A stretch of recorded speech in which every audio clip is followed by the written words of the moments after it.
Excellente soirée à toutes et à tous. Merci d'avoir choisi notre chaîne Canal Algérie. Merci d'être fidèles à nos programmes. Toute l'équipe est ravie de vous retrouver. Ciné Thématique s'adapte à l'événement phare de cette semaine, celui de la commémoration du 75e anniversaire des massacres du 8 mai 1945. Une date qui nous rappelle le lourd sacrifice qu'a fait le peuple algérien pour sa liberté. Et puis ça nous rappelle aussi la sauvagerie de l'appareil colonial et bien sûr la sauvagerie de l'armée française présente en Algérie.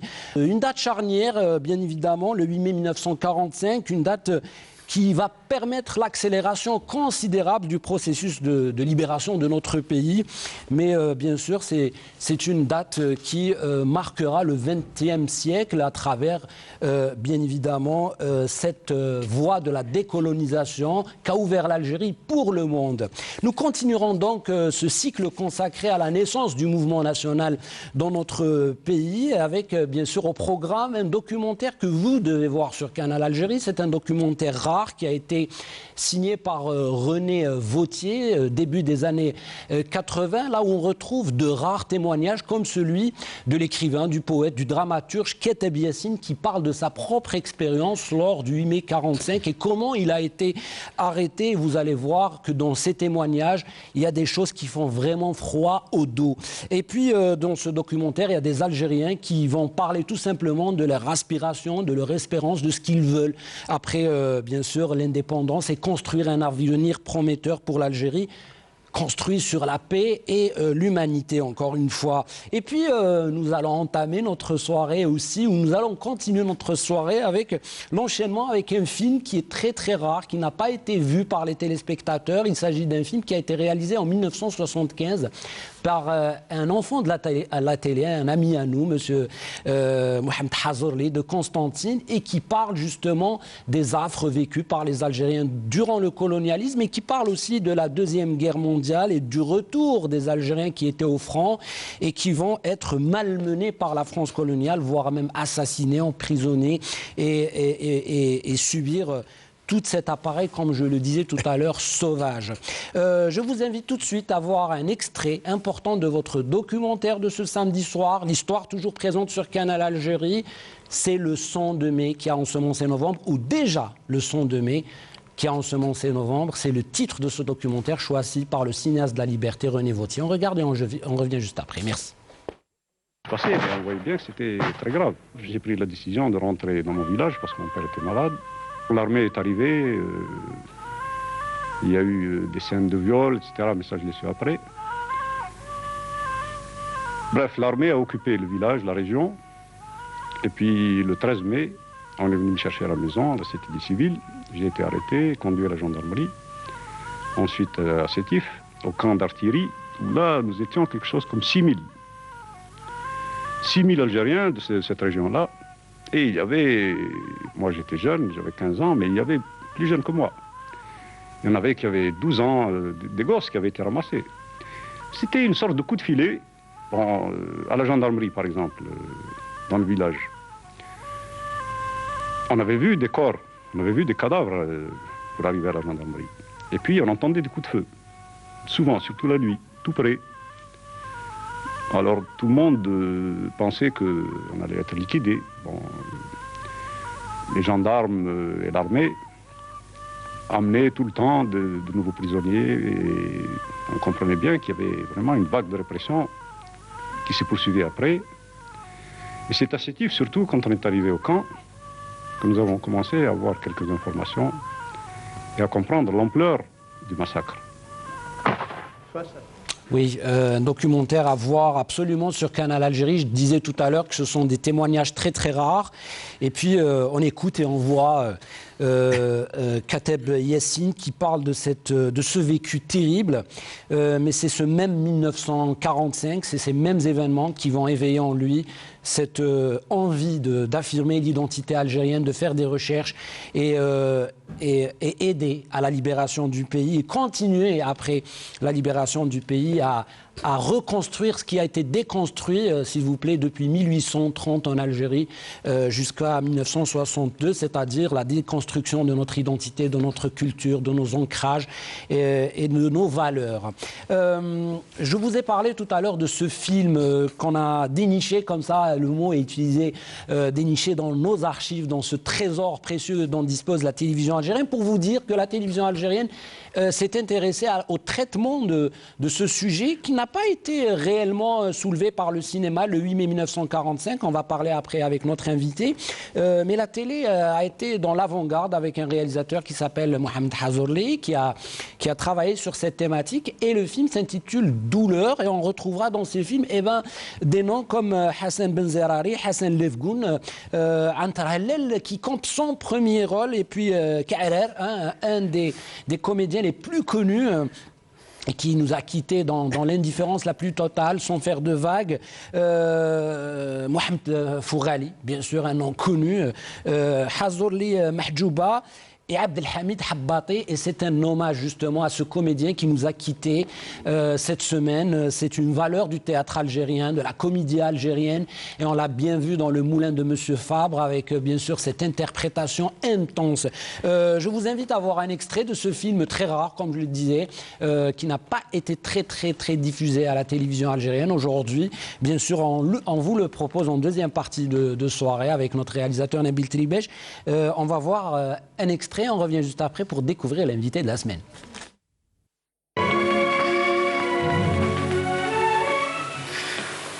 Lève-toi, mon vieux. Tu vas rentrer chez toi.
À suivre absolument sur Canal Algérie, votre soirée histoire, la nuit Théma sur Canal Algérie durera et vous allez devoir oublier un petit peu votre télécommande et consacrer cette soirée à la commémoration et à l'enseignement et à la transmission surtout de notre histoire à travers des documentaires et des films. C'est l'esprit de cette émission, en tout cas c'est ce que veut Canal Algérie transmettre. Mon invité de ce soir, chers amis téléspectateurs, est diplômé en histoire, docteur d'État en sociologie, professeur des universités aujourd'hui en retraite, historien et écrivain. Il est l'auteur de plusieurs ouvrages sur la naissance et sur le mouvement national algérien et la guerre de libération et la guerre d'indépendance.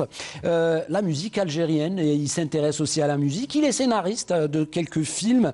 Il a contribué dans des quotidiens comme le Moudjahid, La Tribune, Algérie News, et il est membre fondateur du premier hebdomadaire sportif algérien, Sport Actualité.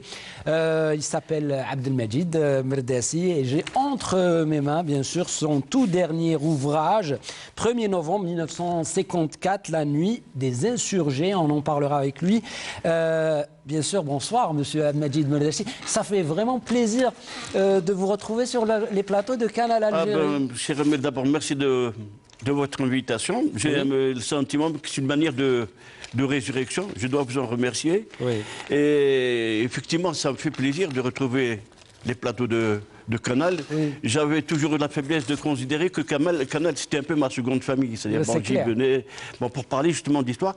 Mais j'ai bien apprécié, Amir, que vous rappeliez la date de la production du film de notre ami Hamma Hazzourli, 1975, pour dire à quel point notre télé, effectivement, a été sensible.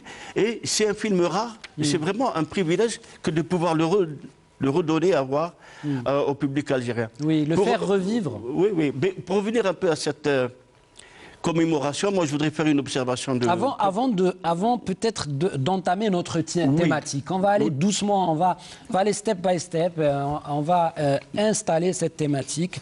On va rendre hommage à un grand monsieur, un moudjahid qui nous a quittés. J'aimerais bien vous écouter, vous entendre parler de ce grand monsieur, parce que vous avez écrit sur l'histoire, sur le mouvement national, sur la guerre de l'indépendance.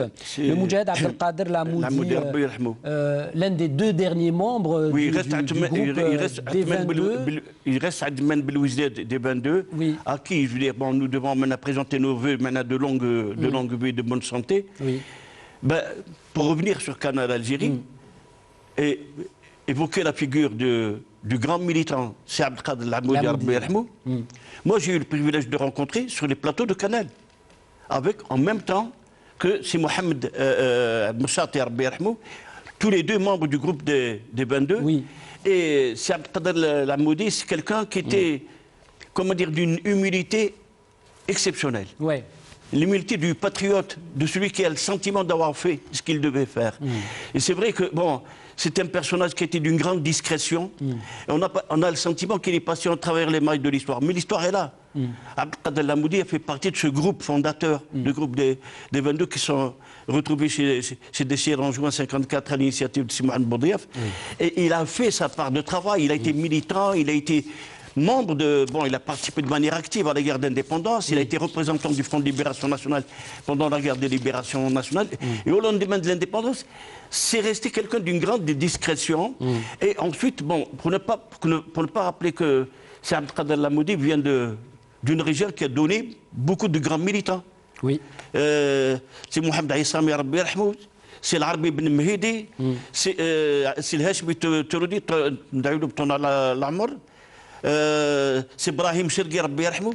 Ces gens-là étaient tous bons. Et pour faire le lien avec la date qui nous rassemble aujourd'hui, l'Arbi Ben Mehidi était militant PPA, clandestin, et formellement était secrétaire des AML. On aura l'occasion d'en reparler, présidé par le docteur Saaden. Et en 1945, en mai 1945, l'Arbi Ben Mehidi est arrêté et emprisonné à Biskra. Effectivement. En fait, quand on observe cette date-là, le 8 mai 1945, et vous me parlez justement de Mohamed Arbi Ben Mehidi et Kateb Yassine, il y a eu même Bouguermouh pour le cinéma qui était arrêté. On se rappelle aussi, bien sûr, de plein de personnalités algériennes. Amir, reprenons ce que dit Mohamed Boudiaf. Justement, je suis en train de chercher ce qu'a dit. Sur sa génération, et à quel point cette génération a été marquée, son engagement politique a été marqué par mai 45. Mais cela étant dit, sur mai 45, nous allons le commémorer dans un contexte singulier, comme vous le savez, qui est celui de l'épidémie, qui est celui du confinement, qui est aussi celui du mois du Ramadan, qui est une référence sacrée pour le peuple algérien. Ce qu'il faut... Moi, j'ai envie de penser à une chose, aux réserves de résistance des Algériens, dont les Algériens ont fait montre face à l'ordre colonial, face à la brutalité, face à la sauvagerie.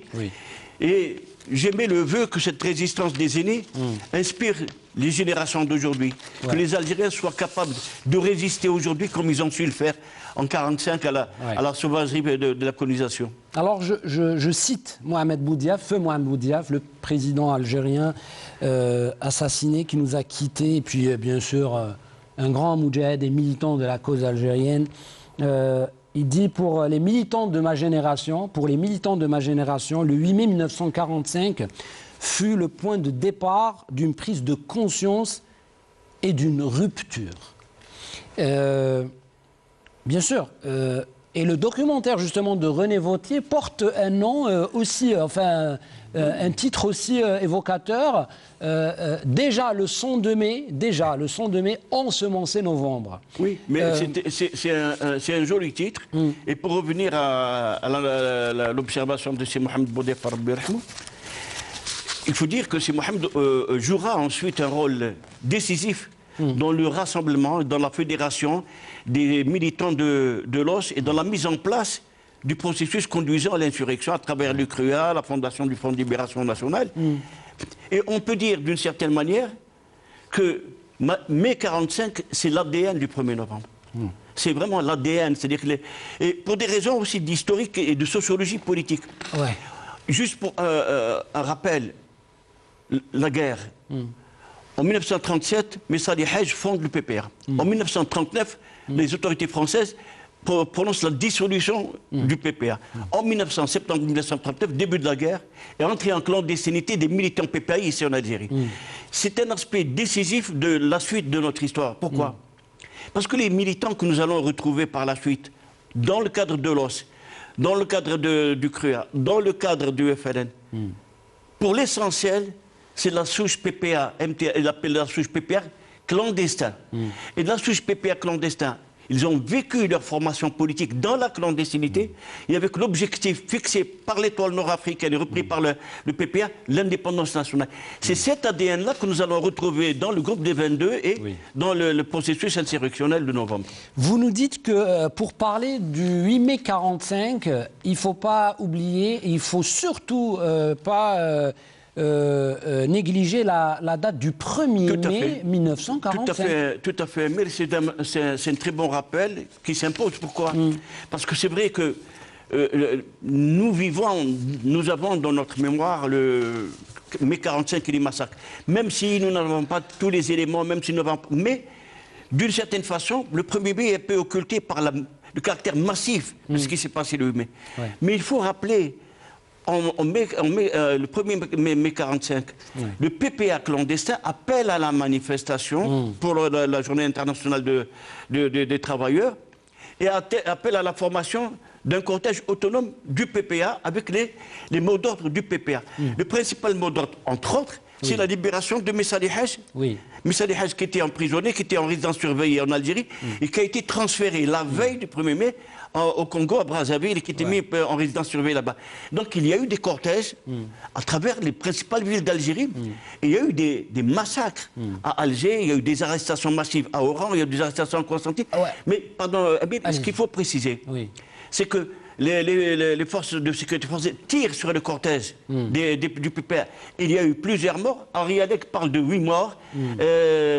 Ray Goldsman aussi cite et elle signale que les colons à la rue Dissily de l'époque tiraient de leur balcon sur le cortège des manifestants algériens. Là, c'est la méthodologie de l'armée française présente en Algérie. On va en parler bien sûr les arrestations sommaires, la torture et la normalisation justement de l'assassinat.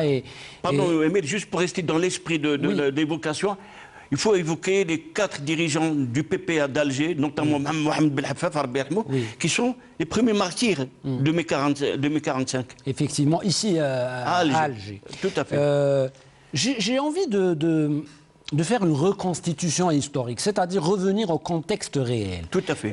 Dernièrement, avec bien sûr les 2 documentaires qu'on a pu diffuser ici, Aux armes indigènes, l'Algérie révélée, et puis Saout al-Ahrar, qui est en fait un documentaire qui nous montre l'enfance de Mohamed El-Arbi Ben Mehdi et la prise de conscience collective en Algérie de la nécessité de se débarrasser de ce colonialisme. Il faut savoir que après l'engagement des Algériens dans les 2 guerres, c'est-à-dire la première et la deuxième, 25 000 morts, puis d'autres morts, les Algériens ont goûté à l'amertume de la guerre des tranchées. Ils reviennent et l'émir Khaled qui va écrire une lettre qui va donner ou transmettre au président américain Woodrow Wilson. pour déjà revendiquer des droits et de sortir de ce code de l'indigénat. Oui. Donc le 8 mai, en fait, pour les Algériens, était tout à fait légitime de sortir et de réclamer leur droit à la liberté et de finir avec le fascisme et les dictatures. Vous rappelez à raison la participation massive des Algériens à leur corps défendant dans les rangs de l'armée française pour défendre la France, pour libérer la France. Rappelons, c'est juste au niveau de... Par exemple, les Algériens ont pris une part active dans la libération de Toulon. Oui. Les Algériens ont pris une part très active, notamment dans l'historique bataille de Monte Cassino. Et à l'occasion, pourquoi ne pas rappeler que les dirigeants de l'insurrection, les dirigeants du Front de Libération Nationale, si Moustapha Ben Boulid Rabbi Rahmou, si Ahmed Ben Bella Rabbi Rahmou, ont été des acteurs directs de l'offensive de Monte Cassino. Si Mohamed Moussati Rabbi Rahmou, lui rapporte exactement dans quelles conditions, quand ils ont été libérés, enfin cantonnés à Marseille, ils avaient un camarade soldat qui se trouve être un soldat français et en plus membre du Parti communiste français. Il rend visite à ses amis algériens cantonnés à Marseille. Et c'est lui qui dit, c'est Mohamed nous raconte ça avec effroi. Il arrive et il nous dit, vous savez ce qui se passe dans votre pays? Il y a eu des massacres dans votre pays. C'est Mohamed Moussaté et ses compagnons, quand ils vont rentrer, ils vont découvrir la réalité de l'État français. La réalité de... Bon, et là, si je peux me permettre, je veux dire, bon... J'ouvre une parenthèse importante. La France, c'est le peuple français. Le peuple français, c'est comme notre peuple, comme d'autres peuples. Et il y a une diversité culturelle et une diversité de positions politiques. Et il y a des Français courageux, honnêtes et lucides qui ont toujours été aux côtés du peuple algérien. Oui. Mais cela dit, l'État français, c'est autre chose. Il faut arrêter. Il faut arrêter de couvrir l'État français de la Déclaration universelle des droits de l'homme. Dans l'histoire de l'humanité, il n'y a pas un État plus criminel que l'État français. L'État français a massacré en Algérie, il a massacré au Cameroun, il a massacré au Sénégal, il a massacré à Madagascar. À Madagascar, en 1947, 90 000 morts. Ouais, c'est ça l'État français. C'est ça l'État français. C'est des génocides commis. On parlait tout à l'heure du Sénégal et on a montré une fois, je pense, le film de Sembène Ousmane, le camp de Tiaroy, où on a assassiné des Sénégalais, et quand vous le dites à Madagascar et dans d'autres pays. Quel a été réellement le contexte politico-social ou sociopolitique à l'époque? Kateb Yassine, quand on l'écoute, dit que c'est l'année de la misère en Algérie, 1945, qu'il y a eu même une épidémie. Il y avait la faim. On voyait ces terribles images d'Algériens vêtus de morceaux de tissu. Mais rappelons à l'occasion le travail pionnier de Redouane Aynet Tabet sur mai 45. La grande partie d'ouverture de l'ouvrage de Redouane Aynet Tabet sur 45 sur la paupérisation de la société algérienne. On n'a pas idée de l'état de misère matérielle, de misère sociale, de misère morale des Algériens sous le jour de la colonisation dans le contexte de la Seconde Guerre mondiale. Il faut mettre ça en tête parce qu'effectivement, les Algériens marginalisés, humiliés, exploités, il faut voir la charge de misère et en même temps la charge de colère qu'il y a dans les profondeurs de notre société. Et là, je veux dire, il y a un élément qui est intéressant à noter parce qu'on peut passer... Moi, j'ai eu l'occasion de travailler sur les rapports des services de police pendant la guerre. Et qu'est-ce qu'ils disaient, notamment les renseignements généraux? Ils mettaient en garde les autorités en disant il faut faire attention aux Algériens, la défaite française a relancé l'esprit de résistance. Effectivement, les Algériens ont vécu. Et les Algériens ont tiré un enseignement majeur, que la France n'était pas invincible. Effectivement, la France n'était pas invincible. Oui. On va continuer à parler justement de ces méthodes. Je disais tout à l'heure que le témoignage de Kateb Yassine donnait froid au dos, parce qu'à un moment donné, il nous livre une vérité incroyable. Il dit... le jour où j'ai été arrêté, il y a des civils qui se sont pointés devant chez moi et on a été 6 000 dans un camp, 6 000 Algériens, voyez-vous, dans la région de Sétif à l'époque, où il y avait même des enfants de 12 ans, de 11 ans qui étaient pris de leur famille, et envoyés dans des camps de concentration, je ne sais pas comment on appelle ça, des camps de tri à l'époque et tout. Mais avant de parler de ça, notre ami Hazorli est en ligne, il est en train de nous écouter, de suivre cette émission. On ne va pas le faire attendre parce qu'il est au téléphone à partir de Constantine. Monsieur Hazorli, bonsoir, merci d'avoir accepté de passer avec nous dans Ciné Thématique. Comment allez-vous? Très bien, parce que je suis sur l'émission thématique qui nous revient. Et là, je rends hommage à ce retour que nous attendions. Ah ben merci beaucoup. Vous êtes l'un des défenseurs et l'une des personnes qui aiment la télé, l'enfant de la télé. Et bien évidemment, à chaque fois, vous nous aidez à trouver des archives importantes, hein, comme on dit, et précieuses, utiles, essentielles. Et on parle justement de ce film intitulé Douleur, qui n'a pas été très présenté, Monsieur Hazorli. Pourquoi, selon vous? Pourquoi? Pardon. Sinon, c'est un film qui a été diffusé, qui a été vu. Pardon, Monsieur Hazorli. Pardon, je vous interromps parce que Monsieur Medès a été un peu victime de l'immense succès de Assa Bouhoutar. Ah, ça c'est une explication. Mais réellement, c'est vrai que quand on a parlé avec Merdessi, je vous ai même eu au téléphone, même au niveau de Canal Algérie, quand on essaye de caler comme ça des documentaires, des films, c'est vrai qu'il n'y a pas beaucoup de films sur le 8 mai 1945. Puis votre film est parmi les rares productions de la télévision nationale. Il a été diffusé, j'imagine. Mais pourquoi après il y a eu cet oubli? Est-ce que vous pensez que c'est juste un oubli ou parce qu'on ne répertorie pas ou... Dites-nous, qu'est-ce qui s'est passé? Oui, tout d'abord, merci pour cette soirée qui justifie amplement le titre de l'émission. Le thème répond parfaitement aux événements qui ont marqué l'histoire de notre pays. Oui, le 8 mai 45 mérite des films et des films. Je ne sais pas, moi j'étais subjugué par le scénario de M. Bousselois, qui d'après lui, c'est tiré d'une histoire réelle, d'une histoire vécue. Le scénario écrit a été jugé à l'époque, tu n'en doutes pas, presque irréalisable. À l'époque, eu égard aux énormes moyens techniques et financiers que cette production exigeait. Il faut remarquer que le film était réalisé, Amir, il y a 45 ans. Carrément. Tu as encore le chiffre 45, Amir. 45 ans. Ouais, regardez, 45 et 45, c'est le hasard, des chiffres. En 75 exactement, c'était pour commémorer le 30e anniversaire du 8 mai 45. Je ne citerai que l'énorme manifestation en plein Sétif, près de la gare, des milliers de manifestants en habit d'époque, à leur tête nos jeunes scouts, déferlés vers Sétif, vers la ville. L'arrivée d'un train à vapeur, il faut le trouver, un train d'époque, gracieusement mis à notre disposition par notre société des chemins de fer.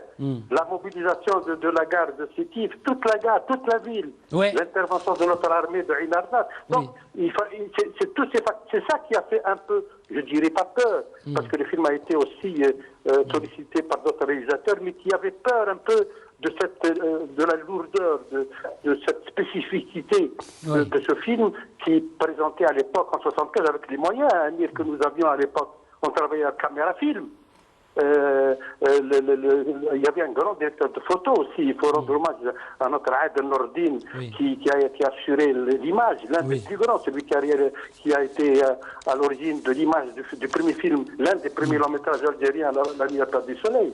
Donc il fallait toutes ces mobilisations, et je pense que c'est Amir, pour répondre directement à votre question, c'est un peu les moyens qu'exigeait un film d'époque en reconstitution.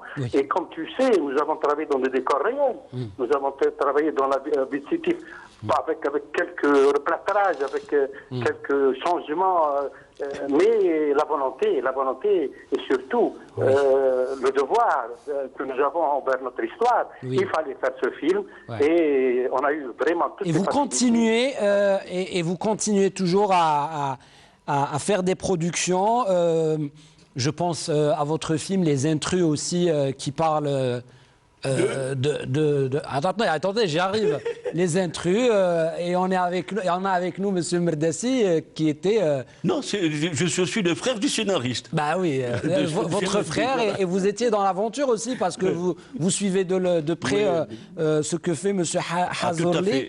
Aujourd'hui, on retrouve bien sûr Asabo Aoutar, c'est pour dire que quand les choses se font d'une manière spontanée, parfois intense et par passion, ben, elles résistent au temps et elles transgressent l'espace et le temps. Aujourd'hui, les Algériens rigolent encore à travers votre série Asabo Aoutar, mais j'ai envie juste ce soir, et c'est important, de parler de Abdelhamid Habbati, qui est dans l'aventure, la douleur, et qui est un monsieur qui a travaillé dans d'innombrables films, metteur en scène.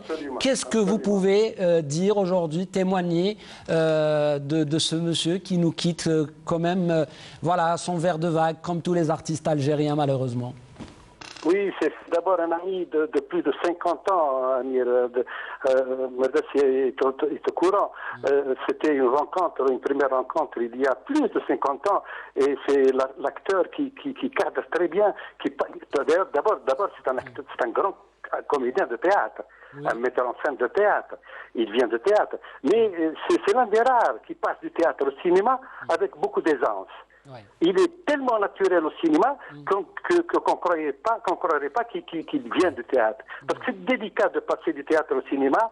Il y a ce grossissement des effets, il y a ce jeu théâtral qui nous habite et qui nous laisse parfois devant une caméra sans spontanéité. Mais lui, justement, il faut lui rendre un très très grand hommage. D'ailleurs, lui et son ami Hassan Benzerari sont deux comédiens avec qui j'ai travaillé beaucoup de longs métrages. Ziyad, Douleur, pas mal de films. Et là, Habbati est un monument du cinéma. Il a fait aussi avec notre regretté Ammar Askari Patrialès, avec Hassan aussi. Donc, il y avait ce lien, cette amitié, on se connaît très bien. Et même, il a joué même une comédie, Tahmstek Tamara. Là où il meurt en direct au plateau. J'espère que ça repassera pour lui rendre hommage directement. Là, il s'agit de lui et de toute sa carrière et toutes ses joies, ses réussites, ses échecs. Oui, mais il a été très courageux parce qu'il n'a pas mené une vie facile, Hamid. Merci infiniment, monsieur. Merci infiniment, Monsieur Hazorli, d'avoir participé à cette émission. Nous aurions aimé que vous soyez avec nous ce soir pour parler de votre film qui va passer en deuxième partie de soirée. Les téléspectateurs vont pouvoir s'installer tranquillement et voir Hassan Benzerari, Abdelhamid Habbati, voir Antar Hellel. Hassan Benzerari. Oui, c'est voilà, plein de noms magnifiques du cinéma et du théâtre algérien. Si vous permettez, je voudrais rajouter à ce qu'a dit notre ami Hamad Hazorli, concernant l'itinéraire du regretté Hamid Habbati. Moi, je ne peux pas me permettre de garder le silence. C'est vrai que quand les gens disparaissent, on dit... Abdelhamid Habbati a démarré réellement son engagement artistique avec la résurrection de la culture et du théâtre algérien en 1964 dans le cadre du CRAC. Le Centre régional d'animation culturelle. D'où vient le théâtre de la mer, un petit peu de Katabiès. Voilà. Il a été parmi les pionniers du nouveau théâtre algérien. Il s'est retrouvé aussi très rapidement dans l'expérience historique du TRC à partir de 1976 avec l'écriture collective, avec la réalisation collective. C'est quelqu'un c'était un comédien doué et qui donnait de la vie au personnage. C'est vraiment, j'ai encore des images de Hamid, je confonds, quand je le vois, je ne suis pas sûr si c'est Habbati Abdelhamid ou si c'est son personnage qui est devant moi. Effectivement, on va rapidement revenir vers notre thématique. C'est vrai que cet hommage s'est imposé, c'est normal. C'est quelqu'un qui a donné aussi à la culture algérienne et qui a campé des rôles dans la peau de révolutionnaires et militants de la cause algérienne. Je voulais parler rapidement du rôle du PPA et des AML, mais rapidement, on va vraiment synthétiser. Le PPA, fondé en mars 1937 par Messali Haj. Bon, le PPA est dissous par les autorités françaises en septembre 1939. Les militants PPA algériens, en tout cas, entrent en clandestinité à cette date-là, c'est-à-dire en pleine guerre. Les AML l'origine, c'est le manifeste du peuple algérien, qui est un manifeste rédigé et lancé par Farhat Abbas et un certain nombre d'élus indigènes avec lui, qui est adressé aux autorités françaises et aux États-Unis à travers leur ambassadeur Robert Murphy, qui demande en fait, pour la première fois, l'institution d'une république algérienne autonome, avec une constitution algérienne. C'est un basculement pour les élites qui demandaient l'assimilation, et le PPA s'associe au manifeste. Donc, en 1944, donc un an après le manifeste, il y a la création des Amis du Manifeste et des libertés, AML. Dans cette association se retrouvent les élus indigènes, se retrouvent les éléments de l'association des oulémas, se retrouvent les militants du PPA. Et les AML vont, comment dire, tisser une toile absolument impressionnante à travers toute l'Algérie. Et ce sont les AML qui, en mai 1945, appellent à la manifestation pacifique. Oui. Super, on va terminer vite cette première partie parce que c'est le temps de montrer le documentaire à nos amis téléspectateurs. Il s'agit déjà le son de mai qui a ensemencé novembre, René Vauthier, début des années 80 avec des témoignages incroyables.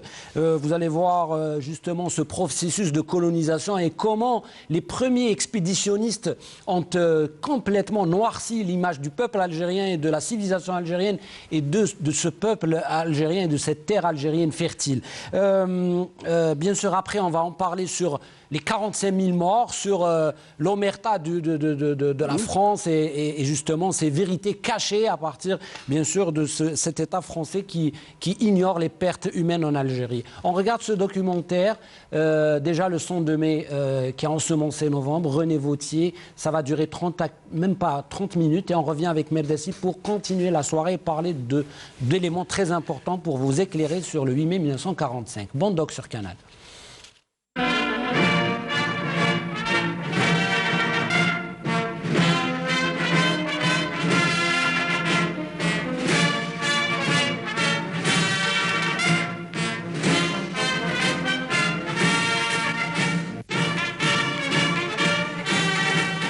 Premier régiment d'infanterie coloniale. Deuxième RIC. Troisième RIC. Pierre sur pierre entassée en souvenir de conquête. Cinquième RIC. Un jour, le vent de l'histoire les emporte. Sixième RIC. حجرة على حجرة مبنيين لذكريات الاحتلال. في يوم من الأيام هبت ريح التاريخ وحطمتهم. 21e RIC. 22e RIC. Pierre sur pierre sculptée en souvenir du fracas des armes. Et un jour, les armes se retournent contre le peuple. 23e et le peuple a vaincu les armes et a changé les pierres. حجرة على حجرة منقوشين لذكريات دوي السلاح اللي رجع ضد الشعب وانتصر الشعب على السلاح وغير الحجرات.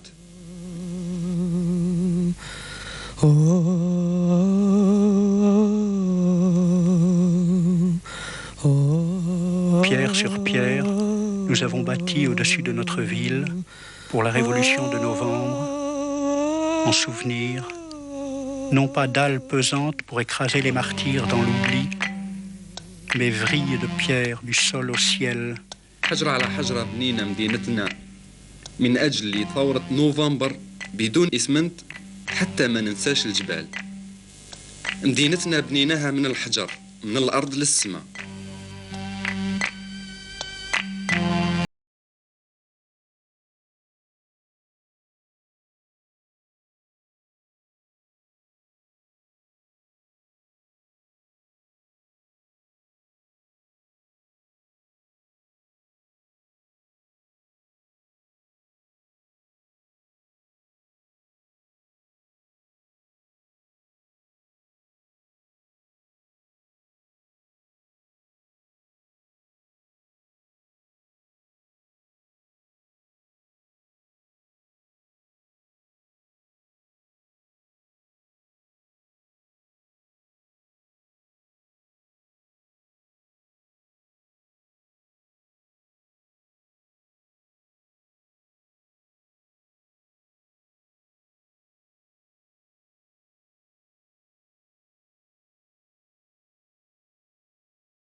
difficile de se promener dans Alger sans trouver des gens qui veulent dialoguer.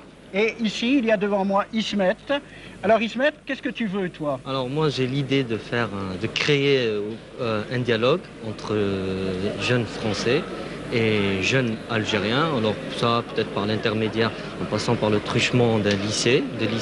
Alors on fait ça, de lycée algérien qui parle à un lycée français dans le but de mieux nous connaître, d'améliorer nos relations. Et je vois pas pourquoi maintenant il y aurait des problèmes. Moi-même, je suis issu de la génération après 62 et les gens avec qui je dialoguerai n'auront pas connu aussi la période de guerre. C'est ça, il n'y a pas eu de sang entre vous? Non, il n'y a pas eu de sang, aucune séquelle. Bon, il y a une histoire qui est commune. Mais justement, sur cette histoire aussi, il faudrait discuter parce que jusqu'à présent, il n'y a eu que la version française et il y a beaucoup de choses qui nous portent atteinte et on voudrait voir maintenant dans une optique, voir si au futur, on ne pourrait pas nous-mêmes, en dialoguant, en contact, construire cette histoire, la faire. Réécrire l'histoire. Réécrire l'histoire, oui, réécrire l'histoire ensemble. Ouais. Et là, on se mettra tous d'accord qu'il ne portera ni atteinte aux Français, ni eux nous porteront atteinte. Tu penses que c'est une nécessité aujourd'hui? Oui, c'est très très important ça. Oui. Sinon, il n'y aura pas de dialogue, il n'y aura pas de contact réel, il n'y aura pas d'amitié, c'est pas possible. Mouloud Feraoun, Robert Aymar, Ali Amouten, Marcel Basset, Max Marchand, Salah Ould Daoudia. En 1962, ils essayaient d'écrire ensemble une histoire de la conquête de l'Algérie respectant la dignité des deux peuples, une histoire fraternelle. C'est cette fraternité que l'OAS refusait. C'est pour ce crime qu'elle a ici assassiné ces 6 hommes.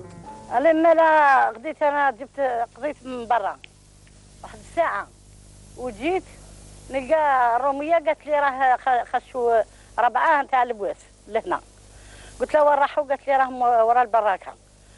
شويه هكذا انا طلعت للدار وهما جيت باش نحي الخضره من القفه وهو بعد رصاص تكلم الرصاص. انا طليت هكذا نلقى مسيو باسي لهنا ميت، نلقى مسيو عمار لهيه ميت، نلقى مسيو اسمه ماكس مارشال لهنايا. والعرب منا مولود فرعون داروه في البيرو هذاك، داتهم الموزا سيمون باش دير له الدواء. الو قتلوهم ومن بعد هذو قاعدين يلموا هاك في ليبال هاك من الارض. J'ai été amené dans les années 50, j'avais 20 ans et des poussières, à me poser des questions sur l'histoire des conquêtes coloniales. En me faisant traduire ce que racontaient les griots africains et les médas du Maghreb, je m'étais rendu compte qu'il y avait un fossé entre leur chant et ce qui s'enseignait en France sur la pénétration coloniale. Et je me suis aperçu avec stupéfaction que ce que racontait la tradition orale africaine recoupait les écrits des conquérants français de l'époque et que l'enseignement que l'on donnait aux enfants de France était une trahison pure et simple de la vérité historique. Sur l'Algérie, par exemple, tous les livres d'école racontent qu'il s'agissait d'une contrée sauvage et déserte, appelée d'ailleurs barbarie, et que la France, pour sauver son honneur bafoué par un coup d'éventail, avait conquis ce pays par une série de brillantes victoires dans le seul but d'y faire pénétrer la civilisation.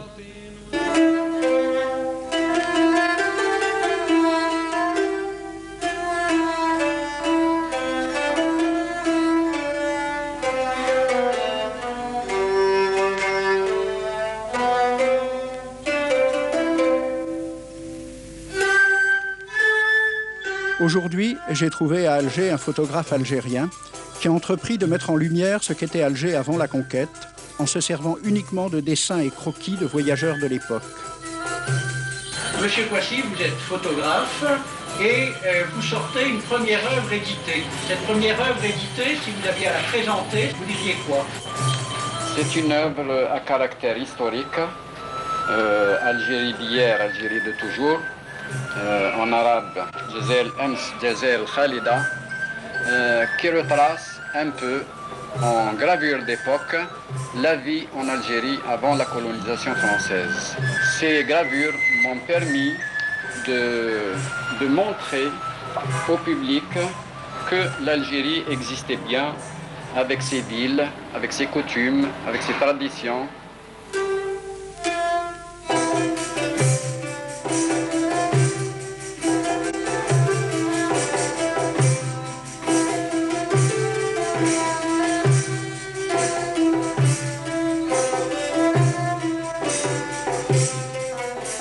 Avant de faire ce livre.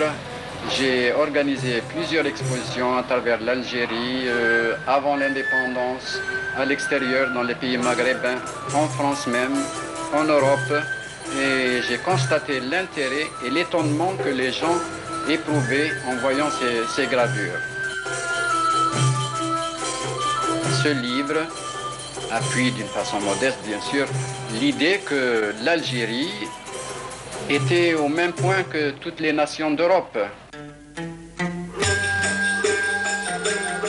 En cela, tous les historiens sont d'accord avec M. Kouassi. L'Algérie de 1830 était au même niveau de civilisation que les nations d'Europe méditerranéenne, l'Espagne, l'Italie, la Grèce, celles qui n'avaient pas encore été touchées par le début de l'ère industrielle.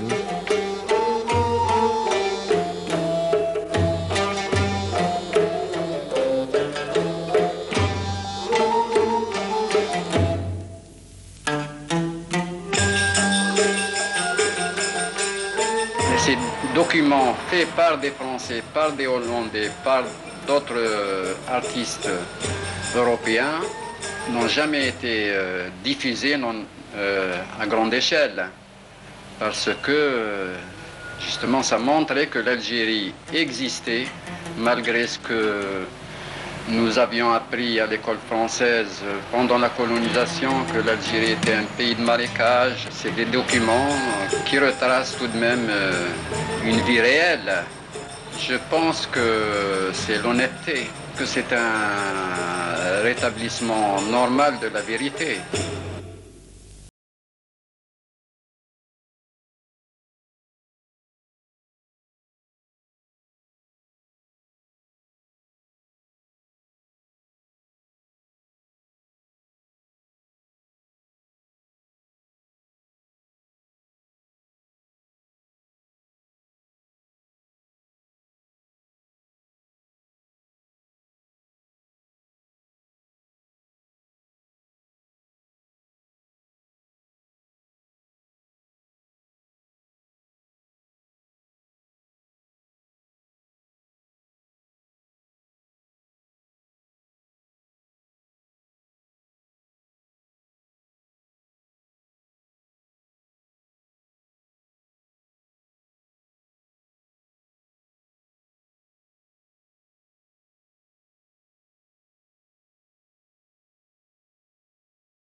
Est parfaitement possible. Il est très possible d'égal à égal. C'est dans cet esprit de discussion d'égal à égal que nous avons invité Roland Bakri, le petit poète du Canard enchaîné, né à Bab el-Oued, à venir évoquer la responsabilité de sa famille, les Bakri, dans ce coup d'éventail qui servit de prétexte à la conquête. Roland Bakri, voulez-vous que nous discutions un peu de cette période de la vie de votre famille à Alger ? C'est votre histoire, c'est l'histoire de France, d'Algérie et l'histoire de ma famille. On était des Espagnols de l'armée en déroute, on est arrivé à Livourne, et puis en 1770, tout d'un coup, les Bakri de Livourne sont venus à Alger. C'était des grands banquiers, des grands marchands de blé, et on nous appelait les rois d'Alger parce qu'on était très importants. Mais auparavant, une seconde, quand même, pour rétablir l'histoire dans son ensemble. Vous êtes parti d'Espagne parce que la famille Bakri juive avait des problèmes avec l'Inquisition. Ben oui, parce que tous les juifs de l'époque, ou on devenait catholique, et ma mère, elle n'aurait jamais accepté, ou alors on restait juif, mais on foutait le camp. Alors on est allé à Livourne. Mais avant, vous viviez, c'est pour rétablir un certain point d'histoire comme ça, avant vous viviez très bien avec les musulmans en Espagne. Ah, de toute façon, Bakri, même à Alger, on nous appelait les Ben Sahot. Je ne sais pas ce que ça veut dire en arabe, mais nous, des Bakri, ça existe aussi en arabe, quoi. Moi, je suis un judéo-arabe. Je ne sais pas ce que ça veut dire, mais enfin, moitié juif, moitié arabe, et maintenant moitié français. On est trois moitiés. Alors, c'est pour dire, donc, on était des Ben Sahot, je ne sais pas pourquoi, et puis Bonaparte, comme il voulait faire sa campagne d'Égypte, il avait besoin de blé. Et donc, il s'est adressé au dé hussin, le dé turc. Et il a dit qu'il voulait acheter pour 14 millions de francs or de blé pour que Bonaparte puisse aller à la campagne d'Égypte. Bon. Auparavant donc, rétablissons aussi un point d'histoire, l'Algérie n'était pas une région tellement déserte et sauvage, puisqu'elle pouvait se permettre de vendre des quantités assez considérables de blé à la France. C'est terrible.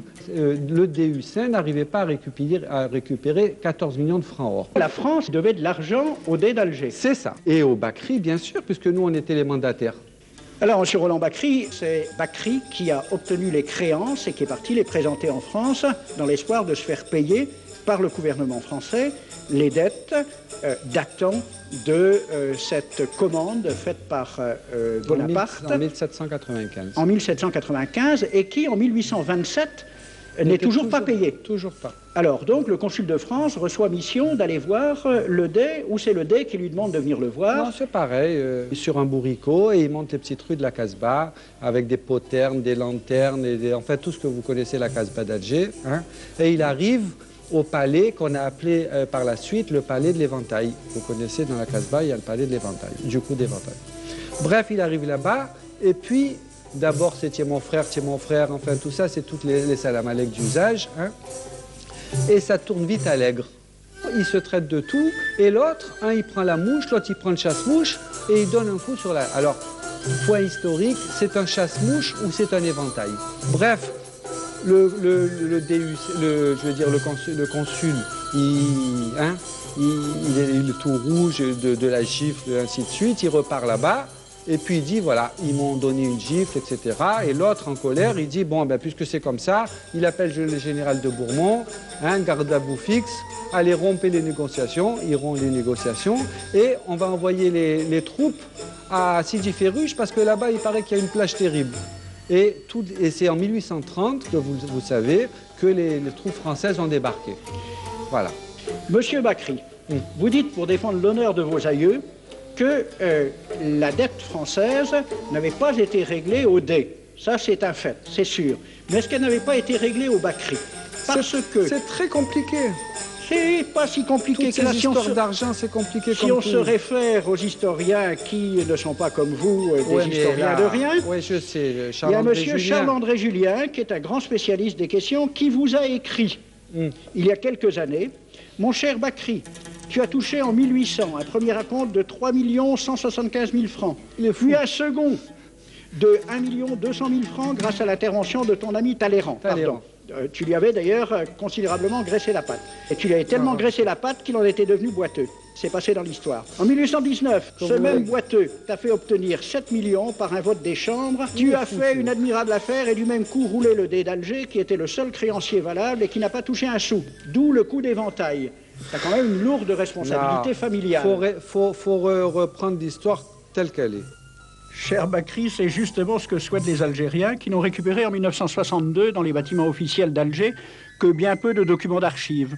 Ces quelques documents et les recherches d'historiens permettent déjà d'établir que même si Joseph Bakri, en gardant à son compte les sommes qui lui furent versées pour régler une partie des dettes françaises au Dey, a une grande responsabilité dans le coup d'éventail, ce coup d'éventail ne fut guère qu'un prétexte. Le roi de France, Charles X, avait besoin de reprendre en main son armée. Il a pensé qu'une expédition sur Alger lui permettrait de donner à ses militaires gloire et butin. Quant aux tenants du capitalisme naissant, leur théoricien Sismondi écrivait dès mai 1830 « Ce royaume d'Alger ne sera pas seulement une conquête, ce sera une colonie, ce sera un pays neuf sur lequel le surplus de la population et de l'activité française pourra se répandre. » Voilà les véritables raisons de la conquête dont il faut aussi éclairer les méthodes. Alors j'ai pris des documents à la Bibliothèque nationale à Paris, des témoignages des conquérants de l'époque, des conquérants français. D'abord, des extraits du bréviaire que l'on avait remis aux officiers et soldats qui s'en allaient en Afrique. Cela s'appelait « Aperçu historique, statistique et topographique sur l'état d'Alger ».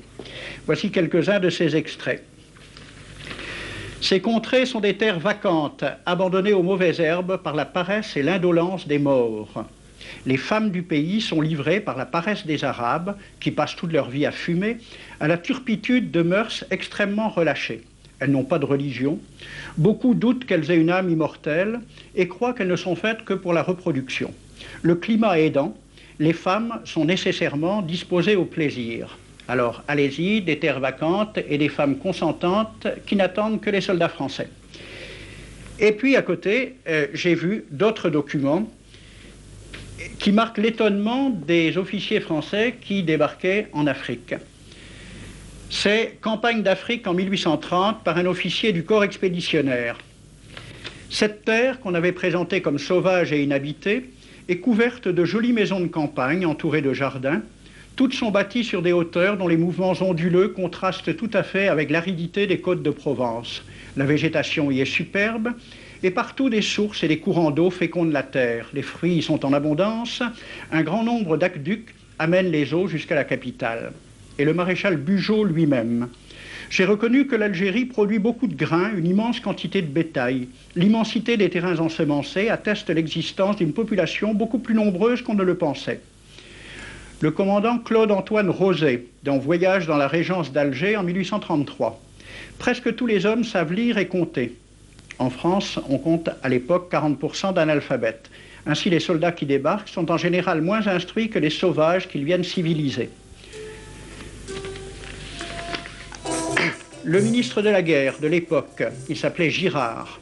Il faut se résigner à refouler au loin, à exterminer même la population indigène. Le ravage, l'incendie, la ruine de l'agriculture sont peut-être les seuls moyens d'établir solidement notre domination. Savary, duc de Rovigo, apportez des têtes, bouchez les conduites d'eau avec la tête du premier bédouin que vous rencontrerez, au nom bien sûr de la civilisation. Christian, dans l'Afrique française, un détachement de l'armée parti d'Alger surprend la tribu désarmée des Olifias et massacre sur le champ tous les hommes, femmes, enfants, sans distinction. On parlera de 12 000 morts. Les troupeaux raflés aux Olifias seront vendus au consul du Danemark. Quant au reste du butin, il fut exposé au marché de Babazoun. On y voyait des bracelets de femmes, encore attachés à des poignets coupés, et des boucles d'oreilles pendant à des lambeaux de chair, au nom de la civilisation. Le colonel François de Montagnac. Selon moi, toutes les populations qui n'acceptent pas nos conditions doivent être rasées. Tout doit être pris, saccagé, sans distinction d'âge et de sexe. L'herbe ne doit plus pousser là où l'armée française a mis le pied. Saint-Arnaud, il était commandant et c'était aussi un mari très attentionné. Il écrit à sa femme « Chère Louise, je suis bivouaqué par une chaleur de 40 degrés au milieu de 20 villages superbes qui ne se sont jamais bien soumis. Je leur ai donné jusqu'à ce soir pour payer les impôts et les amendes que je leur inflige. S'ils ne s'exécutent pas, j'enverrai 3 colonnes brûler tout. » En juin 1845, la tribu des Ouled Riha, chassée de ses douars par les détachements incendiaires du colonel Pélissier, se réfugie dans des grottes de montagne. Ordre du maréchal Bugeaud. Si ces gredins se retirent dans leurs cavernes, imitez Cavaignac aux Sbéha, fumez-les à outrance comme des renards. Voici le récit d'un témoin, français bien sûr. Voir au milieu de la nuit, à la faveur de la lune, un corps de troupes françaises occupé à entretenir un feu infernal. Entendre les sourds gémissements des hommes, des femmes, des enfants et des animaux, le craquement des rochers calcinés s'écroulant.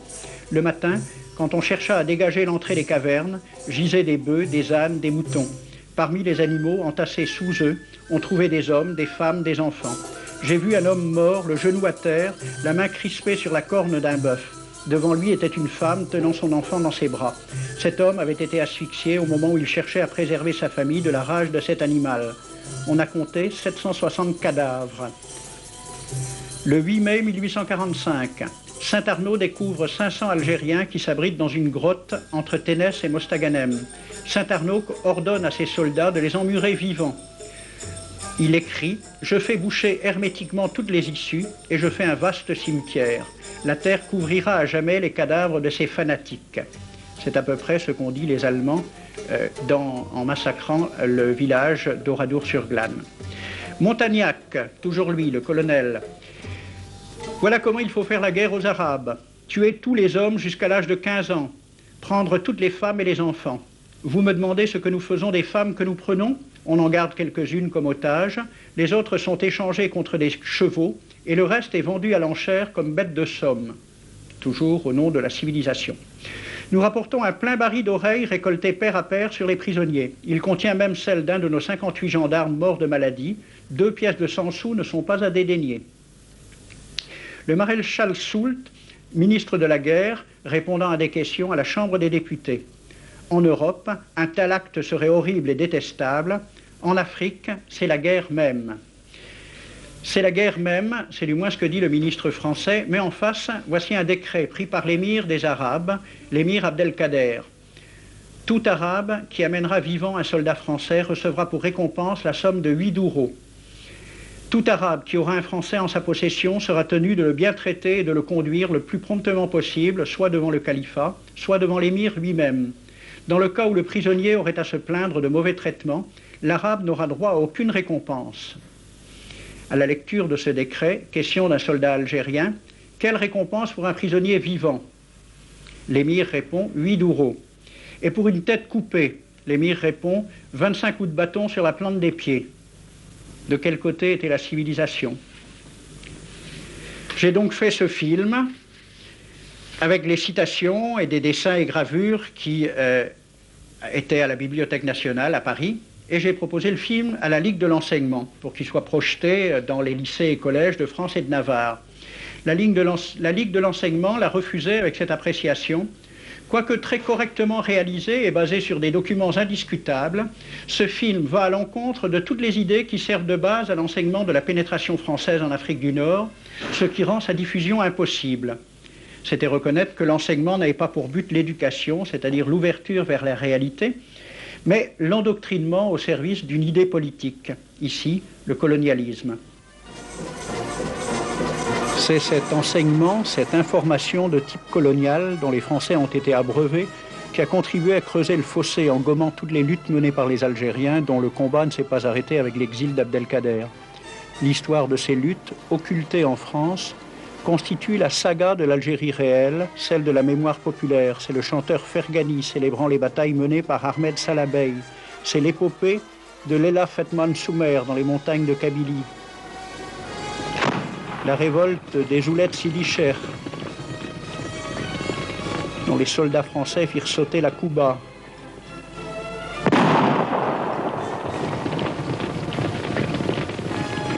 Une trame de levée populaire, d'embuscade, de guérilla remettant 100 fois en cause la conquête.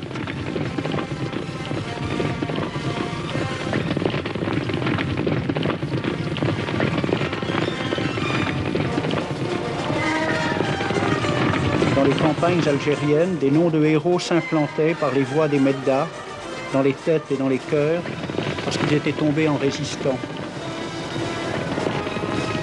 Côté français, ils étaient simplement cités comme bandits liquidés par les armées de pacification.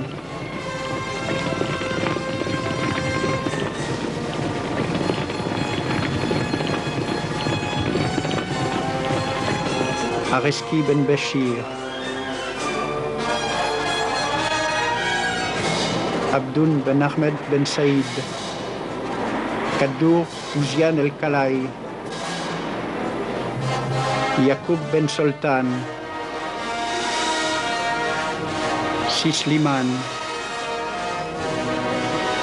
El Mokrani. Des jalons d'une longue histoire.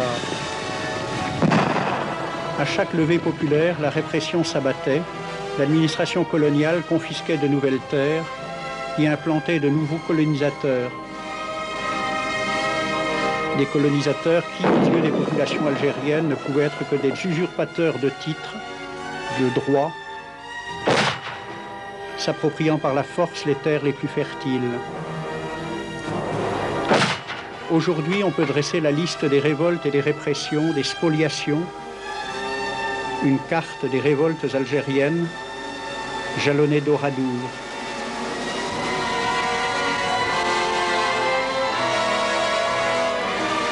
Mais la seule carte que connaissaient à travers les écoles les enfants de France, c'était la carte économique de l'Algérie.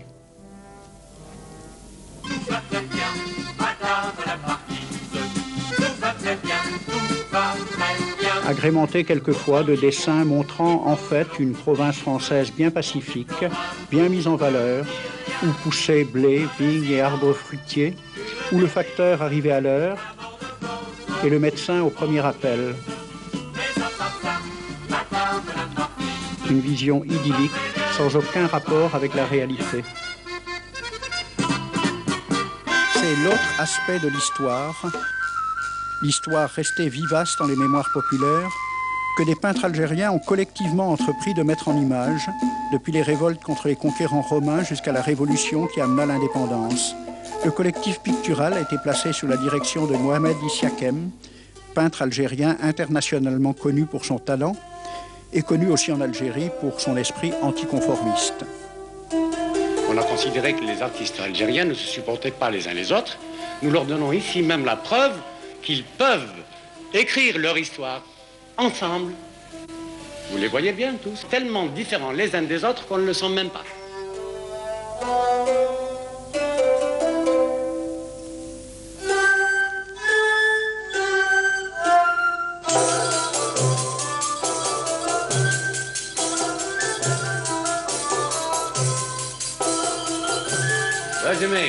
Oui. On constate qu'il n'y a pas de résistance. Ouais, on a l'impression qu'ils font du tourisme ici. Il se trouve que l'histoire a dit que quand ils ont débarqué, ils ont trouvé aucune résistance parce qu'à l'époque, ils avaient une stratégie qui permettait c'est-à-dire d'attendre l'ennemi et puis de le coincer par la suite et de l'attaquer. Ce qui fait que ceux qui sont venus pour débarquer, effectivement, n'ont trouvé aucune résistance. Absolument. Ah, aucune.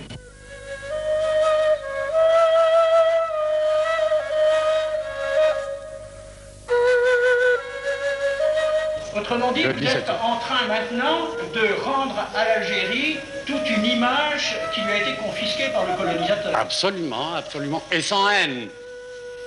Sans haine, à partir d'une documentation très sérieuse, nous essayons de faire le maximum, d'être objectifs. Nous ne voulons pas tricher. Nous ne voulons pas tricher. Est-ce que Sidi Ferruch a existé? Bon, demain il l'a vu ainsi. Est-ce que la bataille de l'Harrach a existé? Monsieur Sahouli l'a vu à sa manière. Nous laissons chacun interpréter à sa manière l'épisode, donc il s'agit autour de l'histoire d'un peuple de créer une entreprise à la fois où chacun peut s'exprimer individuellement, oui, mais à l'intérieur et avec le soutien d'une collectivité. Absolument, et à partir de données scientifiques très sérieuses. Vous avez donc des historiens qui travaillent absolument, avec vous. Nous travaillons en collaboration. Avant l'indépendance de l'Algérie, il y a quand même eu des peintures qui ont été faites sur l'Algérie par des peintres étrangers.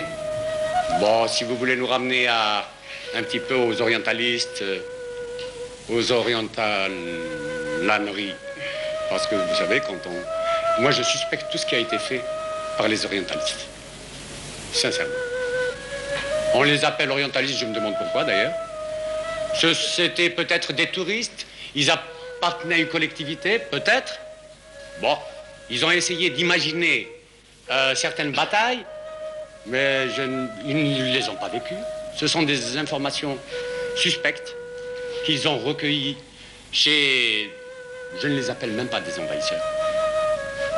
Mais notre histoire doit être de toute manière racontée, et je ne vois pas pourquoi les artistes ne se réuniraient pas à partir des apports des historiens, pourquoi ils ne raconteraient pas leur histoire. Et je vous dis, cette histoire se raconte très simplement. Et si de temps en temps vous avez un petit drapeau bleu-blanc-rouge, c'est tout simplement parce que le drapeau bleu-blanc-rouge représente l'envahisseur, le colonisateur. Il avait un drapeau bleu-blanc-rouge. Il n'y a absolument aucune haine. On veut être objectif et raconter l'histoire d'une manière très honnête, très saine. Les rapports avec les Européens, avec les Français, bon, il faut bien comprendre qu'on vivait au temps de l'Algérie française. C'est-à-dire que l'enseignement, d'abord, était en français. Moi, j'allais à l'école française avec des enfants français et européens. Et les indigènes, comme on nous appelait, étaient minoritaires à l'école. Bon, évidemment, quand on est enfant, ces choses-là passent au second plan, parce qu'il y a la camaraderie d'enfance. Il ne peut pas y avoir de racisme entre des enfants, mais il y a leurs parents derrière. Et le faux rapport, le mensonge, un enfant le sentait très vite. Par exemple, je vais à l'école française, j'apprends que mes ancêtres sont les Gaulois, je rentre chez moi, je parle en arabe avec ma mère, c'est autre chose. C'est vraiment deux mondes tout à fait différents. Et ces deux mondes étaient en lutte tous les jours. Donc, nous avons assez vite compris que nous vivions dans un monde faux et que nous étions dans une situation fausse et que nous vivions des rapports de maître à esclave. Naturellement, le racisme ne venait pas de nous, il venait plutôt des plus forts, c'est-à-dire de l'autre côté. Ce racisme, inutile de le décrire, parce qu'on peut le voir, même en France à l'heure actuelle, il se manifeste de mille manières. Il était toujours présent et, en quelque sorte, notre force à nous, justement, est venue de là. C'est que le colonisateur nous méprisait, il ne nous voyait même pas. Mais nous étions obligés de le voir, d'apprendre sa langue, de vibrer à son histoire. Moi, je me rappelle la Révolution française, je ne cessais jamais de relire ce qui s'était passé. Mais je voyais la contradiction flagrante entre le colonialisme et cette révolution que m'apprenait la France. Pour engager le dialogue sur l'enseignement français dans l'Algérie d'hier, encore faut-il tenir compte de cette motion adoptée à l'unanimité au Congrès des maires d'Algérie en 1908. Considérant que l'instruction des indigènes fait courir à l'Algérie un véritable péril, tant au point de vue économique qu'au point de vue du peuplement français, les maires d'Algérie émettent le vœu que l'instruction primaire des indigènes soit supprimée. On dit que Saint-Louis aime la paix, mais il fait toujours la guerre contre les musulmans. Il n'a pas fait la guerre que contre les musulmans, il a fait la guerre contre les Bretons aussi. Il a même ramassé une dérouillée, il a fait la guerre partout, ce type-là. Ils mettent ça, mais en fait, dire qu'il aimait la paix, c'est quand même peut-être un petit peu exagéré, quoi. Ben alors, c'est pas vrai ce que tu me donnes sur les livres. C'est pas moi qui vous le donne d'abord, et puis, c'est pas vrai, c'est des omissions, enfin, je sais pas, ils mettent pas tout dedans, enfin, c'est peut-être plus ou moins volontaire, on ne sait pas, mais non, enfin, il y a des trucs qui sont pas vrais, c'est sûr. C'est grave pour nous parce que nous croyons à tout ce qui est écrit. Dans le livre d'histoire, c'est écrit que notre pays s'appelait la Gaule. Et nos ancêtres, les Gaulois. Tu crois à ça? Non, ça... non, j'y crois pas, non. Vaut mieux laisser tomber ça, c'est des erreurs. Enfin, vaut mieux en rigoler, quoi, je crois. C'est pas... C'est le coup classique, ça. Les croisades. J'arrive pas à comprendre ce mot. Les croisades? Pourquoi tu comprends pas? Nous respectons Jésus, car c'est un prophète. Ah bon? C'est un prophète pour vous? Oui. Et les chrétiens viennent défendre son tombeau. Oui. Je savais pas que Jésus était un prophète pour vous, mais évidemment, dans ces conditions-là... Je crois que les chrétiens ne viennent pas le défendre, mais ils aiment faire la guerre contre les musulmans. C'est pour ça que... Non, les chrétiens n'aiment pas plus faire la guerre aux musulmans qu'aux autres. Et si les juifs prennent le tombeau de Christ et que Jésus n'est pas dans leur religion, est-ce que les chrétiens font une guerre, une croisade? Tu crois ça? Tu m'apprends des choses en langue française, j'aime bien ça, mais pourquoi pas en langue arabe? Oh, mais on peut apprendre tout dans toutes les langues. Pourquoi pas en arabe maintenant? Si, je sais pas, c'est à cause de la mission civilisatrice de la France, tu veux. Comment? Je dis, tu t'en moques de moi. C'est peut-être après des conversations de ce genre avec ses élèves que Roger s'est rendu compte de ce que l'on attendait de lui. Former du bétail pour l'exportation. Merci. Couper les enfants de la culture de leur père. Qu'est-ce que c'est que ça? Char. Char. Cheveux, char. Char. Yeah. Oui. La bouche. Femme. Femme. Aïwa. Les dents. Snoun. Soun. Snoun. Snoun. Snoun. Le nez. Le nez. Al-khashmou. Al-khashmou. Al-anfou. Al-anfou. Les deux. Al-khashmou ou al-anfou. Ah bon, il y a les deux mots. Pour. Les deux mots. Et la main, comment on dit? L'oreille. L'oreille. L'oreille. L'oreille. L'oreille. Al-wuzn. Oui. Al-wuzn. Al-wuzn. La main. اليد. يد. يد. يد. La maison. La maison. الدار. الدار. الدار. الرجل. الرجل. الرجل. والساق. la barbe. La barbe. لحية. لحية. لحية. لحية. لحية. لحية. قول بالكدا لحية. قربل؟ لا قلت لك لحية. لحية. انكا. لحية. لحية. لحية. لح. لح. يا. تن. تن. لحية. لحية. لحية. لحية. لحية. لحية.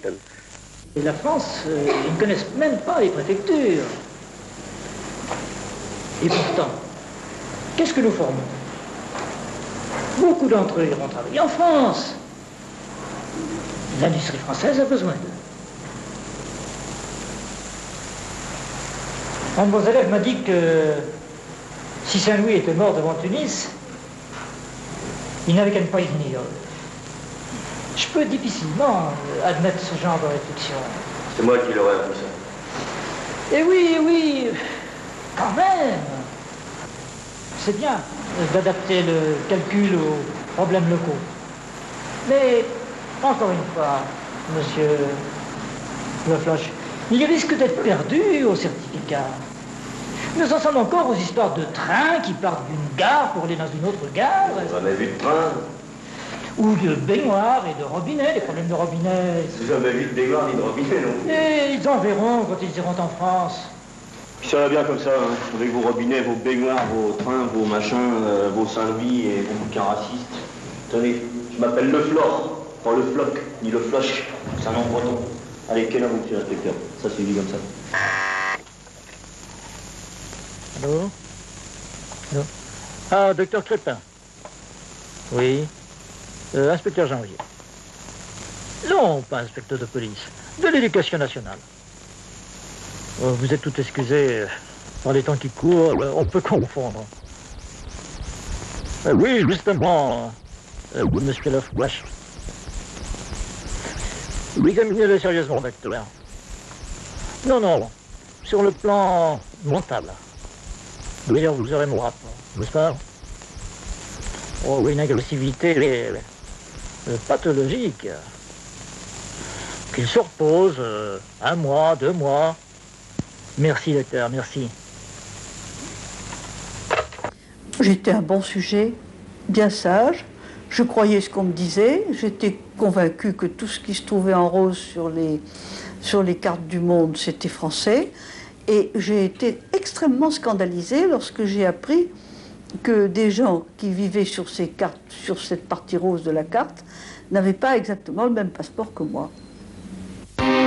L'avion régulier d'Air France a contribué dans une certaine mesure à la décentralisation littéraire en amenant à Biskra les membres du jury du Grand Prix des 4 jurys venus décerner en Algérie une récompense enviée. Bien qu'ils ne soient pas candidats au prix, les Aïssaouas font preuve d'un talent que possèdent rarement les écrivains. La littérature algérienne, avant l'indépendance, et même aujourd'hui, il y a des gens qui prétendent que c'est Albert Camus. Et il est vrai que pendant longtemps, Albert Camus a représenté ce qu'on a appelé l'école d'Alger. Et c'était un homme de gauche. Simplement, les Français qui connaissent Camus, peut-être le connaîtraient mieux, le comprendraient mieux, s'ils le comparaient à un autre écrivain qui s'est trouvé dans la même situation, un écrivain américain, un grand écrivain, un autre prix Nobel comme Camus, c'est William Faulkner. Voilà, là nous avons 2 écrivains qui naissent dans des conditions à peu près semblables. Et on peut dire que Camus était d'origine plus modeste même. Enfin, Faulkner était un fils de colon dans le sud des États-Unis.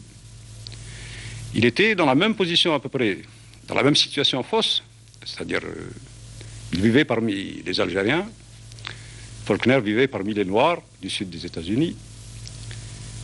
La grande différence, c'est que Faulkner parlait la langue des Noirs. Il emploie même dans ses livres l'argot des Noirs des États-Unis. Il les connaissait. Il était resté raciste, il avait des relents racistes. Mais dans ses livres, il se débattait avec ces nègres, avec ces Noirs. Il essayait de les comprendre, et il les comprenait souvent. Et ça ne l'empêchait pas de les haïr. Par contre, chez Camus, d'un côté, il était pour nous, pas pour l'indépendance, mais enfin, pour les indigènes, pour être moins brutal, moins raciste. Mais c'était au fond une position morale, seulement morale. Parce que dans l'œuvre de Camus, on peut voir facilement que les plus belles pages de Camus, c'est quoi? C'est Tipaza, c'est la plage, c'est le paysage, l'Algérie est belle, mais il n'y a pas de peuple, on ne voit pas le peuple algérien. Dans les livres de Camus, le peuple algérien est pratiquement inexistant. C'est très révélateur. Si on prend deux livres, l'un de Camus et l'un de Faulkner, on peut prendre par exemple L'étranger de Camus et Lumière d'août de Faulkner, qui peuvent très bien être comparés ici. Dans L'étranger, le personnage algérien, le seul, je crois qu'il s'appelle Saïd, c'est à peine s'il existe. On le voit tout juste, je ne sais même pas s'il dit quelques mots, et hop, il meurt d'un coup de soleil. Plus de Saïd, plus d'Algériens, et tout le reste, c'est l'Algérie française, c'est pas l'Algérie. Par contre, dans Lumière d'août, Faulkner trace le portrait d'un nègre assassin qu'il charge avec haine, même en sang, qu'il se bat avec ce nègre dans son livre. Mais ce nègre-là domine le livre. Là, on sent vraiment un travail d'écrivain, un grand écrivain, parce qu'il savait de quoi il parlait. Et le grand malentendu, c'est ça, justement, ici en Algérie. Il était impossible, surtout aux écrivains, il y a peut-être eu des exceptions, mais dans l'ensemble, ça reposait avant tout sur une illusion, un malentendu, une situation fausse, puisque Camus vivait toujours parmi les Européens. Il n'avait aucune ouverture, et je dirais même, on pourrait l'accuser, mais il ne faut pas non plus tomber dans une autre position morale. En fait, il n'y avait pas la curiosité la plus élémentaire pour la vie de ce peuple, pour sa langue. Sa vision du peuple algérien était une vision très rudimentaire, très lointaine. Et par là même, ça a infirmé son œuvre. Et on l'a vu d'ailleurs très curieusement pendant la guerre d'Algérie. Alors pendant la guerre d'Algérie, il a eu une position morale assez courageuse, puisque les pieds noirs lui ont jeté des tomates, ils voulaient même le tuer. Bon, c'est vrai.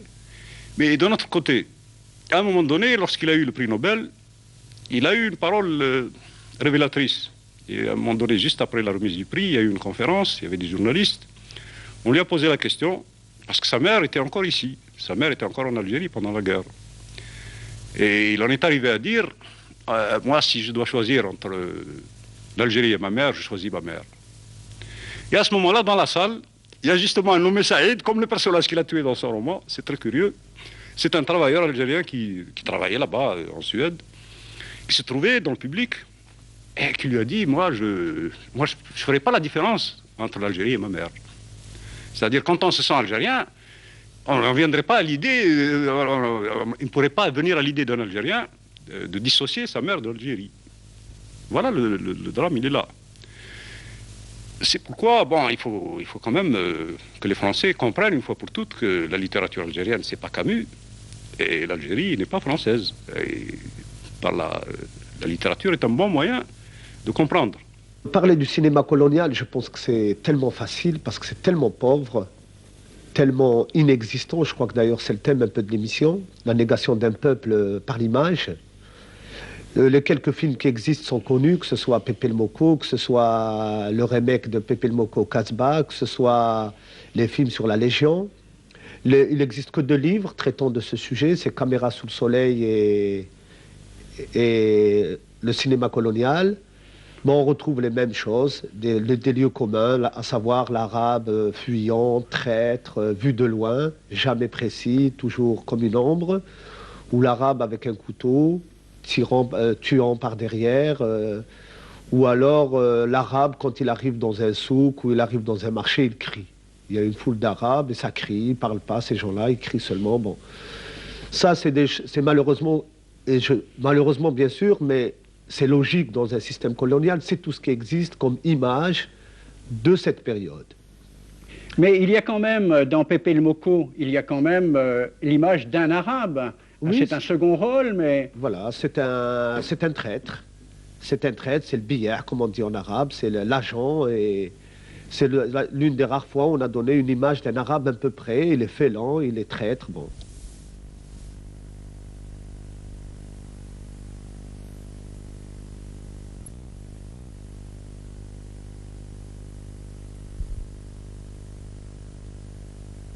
Quand on prend un livre français, spécialement un dictionnaire qui est le reflet de la civilisation, et même on pourrait trouver notre image à nous que nous donnent les Français.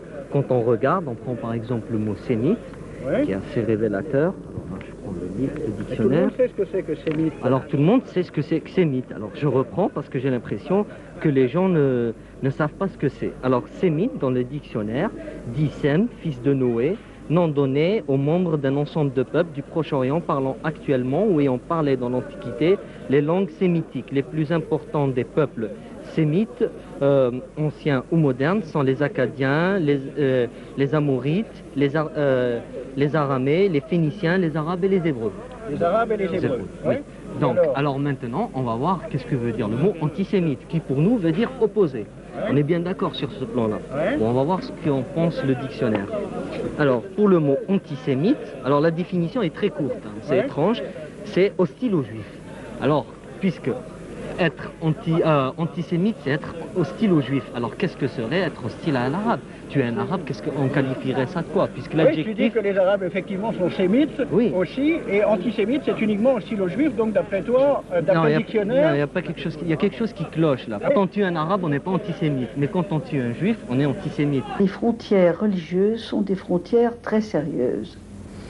Elles ne sont pas rigoureuses entre les individus. Entre les individus, l'accord se fait plutôt d'après la culture que d'après la religion. Mais entre les nations, les frontières religieuses sont quelque chose de très fondamental. Alger fait un chaleureux accueil au cardinal Verdier, archevêque de Paris, qui, en qualité de légat pontifical, va présider le congrès eucharistique de l'Empire. Pour la messe en plein air, un autel monumental a été dressé au bord de la mer. Sur la demande de sa sainteté Pie XII, c'est la paix et la charité qui sont les principaux thèmes des cérémonies solennelles.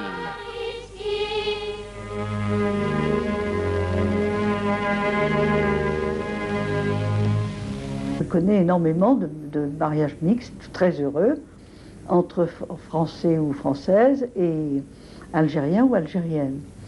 Mais ceci, l'accord des individus est une chose et l'accord des collectivités est une autre. Lorsqu'il y a différence religieuse entre deux populations, le moindre déséquilibre économique est ressenti avec une aigreur extrême. Or, entre la France et l'Algérie, il y avait deux dissemblances, qui étaient premièrement la dissemblance religieuse et deuxièmement la dissemblance économique. De tous les points de l'Empire français, chaque jour, de nouveaux contingents s'embarquent à destination de la métropole. D'un même cœur, d'un même élan, ils viennent apporter leur aide à la France en guerre.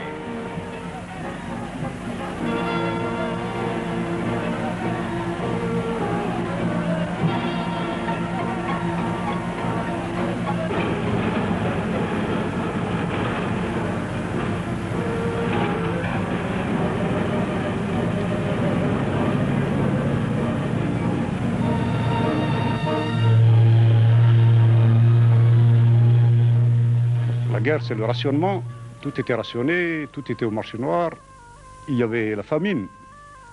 Et je ne sais pas si on imagine vraiment ce que ça veut dire, la famine. Moi, j'ai vu de mes propres yeux un homme mort de faim à Sétif dans la rue. Et il était à moitié nu, parce qu'on ne trouvait même pas de quoi s'habiller non plus. On ne trouvait strictement rien. C'était la misère la plus noire. Il y avait, d'ailleurs, la misère amène d'autres choses, les épidémies par exemple. Il y avait une épidémie de typhus terrible. Au village où j'étais, près de Sétif. Enfin, les gens allaient au cimetière plusieurs fois par jour. On mourait par famille entière. Presque toutes les familles étaient décimées. Et vraiment, c'était une épidémie qui a fait énormément de victimes. La misère, bon, ces épidémies-là, et puis tout d'un coup, l'annonce d'une victoire qui devait se concrétiser par un changement pour nous. Une grande espérance, c'était de voir l'Algérie se libérer en même temps que la France et établir avec elle d'autres liens que les liens coloniaux. Mais pour les tenants du colonialisme, il est hors de question que changent ces liens coloniaux. Pour eux, ces soldats algériens, rescapés de la campagne d'Italie, de la campagne de France, de la campagne d'Allemagne, il faut bien leur faire comprendre dès leur retour à Alger qu'ils se sont battus pour la liberté des autres et pas pour la leur. Pour bien marquer qu'en Algérie, rien n'est changé, l'administration coloniale entend, avant même que cesse la joie populaire, frapper un grand coup. Lorsque je suis sorti du collège, le mardi 8 mai 45, parce que nous avions l'autorisation de sortir, c'était un jour de fête, il y avait les cloches chrétiennes qui sonnaient, il y avait même des officiers qui buvaient du champagne sur les trottoirs. C'était d'un côté, dans le centre, puisque le lycée était au centre, une atmosphère de joie, mais tout d'un coup, cette atmosphère-là a totalement changé parce que, je l'ai compris plus tard, mais enfin, il y a eu un élément nouveau, c'est le défilé du 8 mai 45 à Sétif, qui était vraiment imposant parce qu'il faut savoir que le mardi, c'est le jour de marché à Sétif. Et il y a énormément de paysans, il y a des communes très peuplées tout autour, et il y a énormément de gens un jour de marché à Sétif. Les paysans étaient désarmés, mais c'était une immense foule. Et devant la foule, il y avait les scouts musulmans, et derrière les scouts, des étudiants, dont certains étaient des camarades. Et ils m'ont fait signe de les rejoindre. C'est comme ça que j'ai participé à la manifestation avec ces étudiants. Mais nous avons tout juste fait quelques pas. Et puis il y a eu les coups de feu. Le cortège a reflué, on a vu même des enfants écrasés. Et puis c'était la panique. On ne pouvait pas bien comprendre ce qui se passait, mais on voyait bien que c'était très grave. J'ai pris la décision de rentrer dans mon village parce que mon père était malade. L'armée est arrivée, il y a eu des scènes de viol, etc., mais ça je l'ai su après.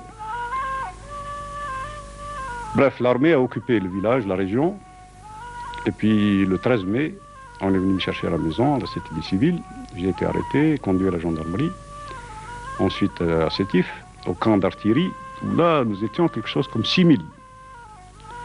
6000 Algériens de cette région-là. Et il y avait, moi j'étais jeune, j'avais 15 ans, mais il y avait plus jeunes que moi.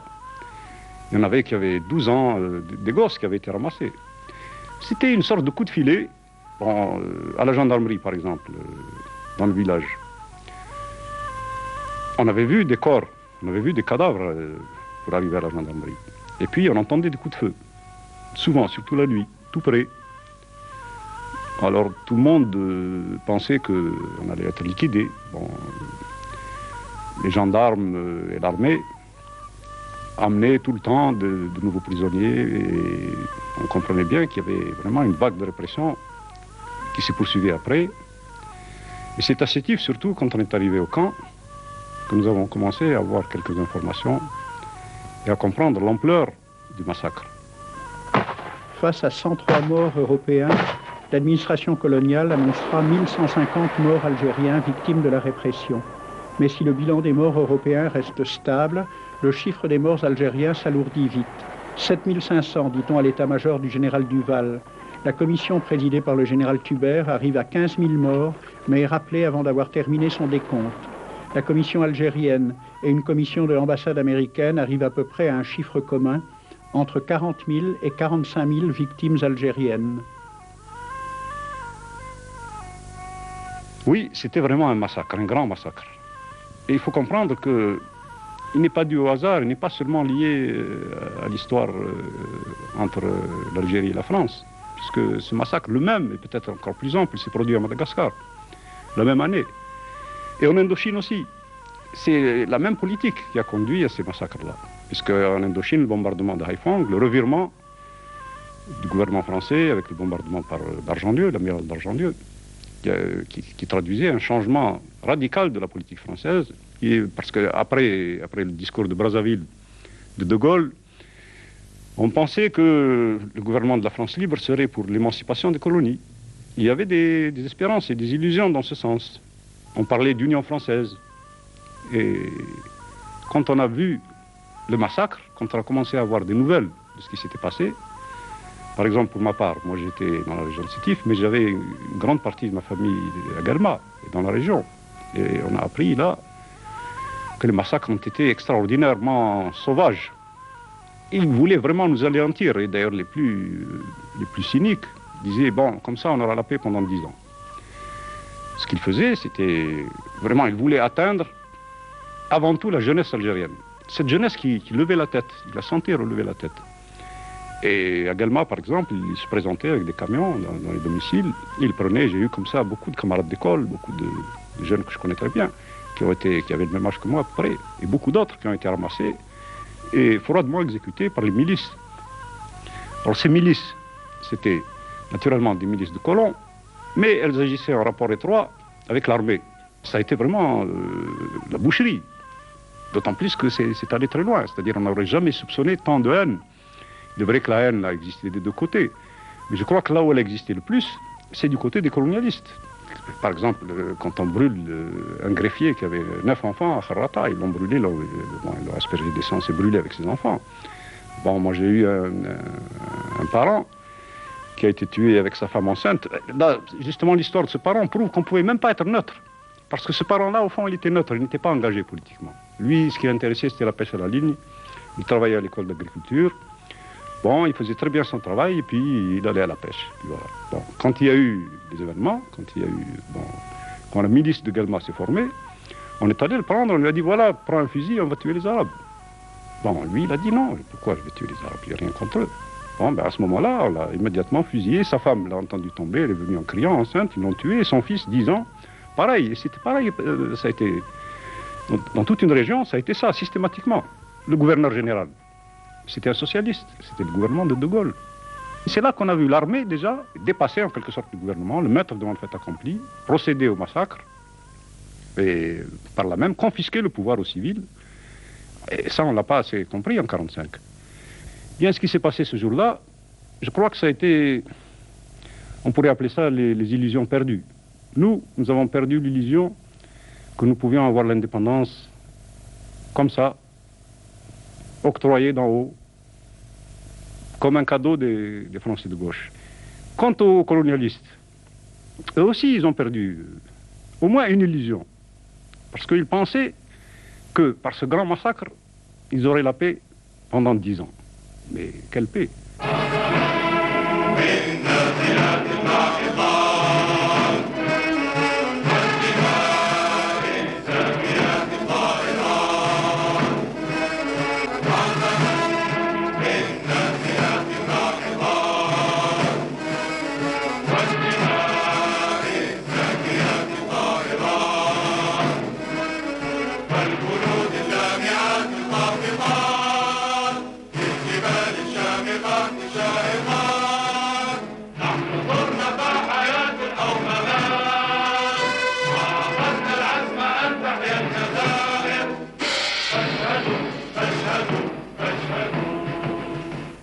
Si vous nous rejoignez sur Canal Algérie, vous regardez Ciné Thématique qui commémore bien sûr le 75e anniversaire des massacres du 8 mai 1945 à travers bien sûr un documentaire et un long métrage. Ce soir, il est question de ce documentaire précieux de René Vauthier, déjà le son de mai ensemencé novembre, qui bien sûr dispose de témoignages précieux, notamment de Kateb Yassine qui raconte les conditions dont il a vécu cette arrestation et la manifestation. Saluer la mémoire de René Vauthier, un ami sincère et constant de l'Algérie. Effectivement, le cinéaste de la liberté avec Cécile de Cugis, absolument, Pierre Clément et tous ces noms-là qui ont permis justement la sauvegarde de ces images. Nos patriotes. Oui. Claudine et Pierre Chollet, qui ont fait partie de l'histoire de ce cinéma de guerre, qui a beaucoup apporté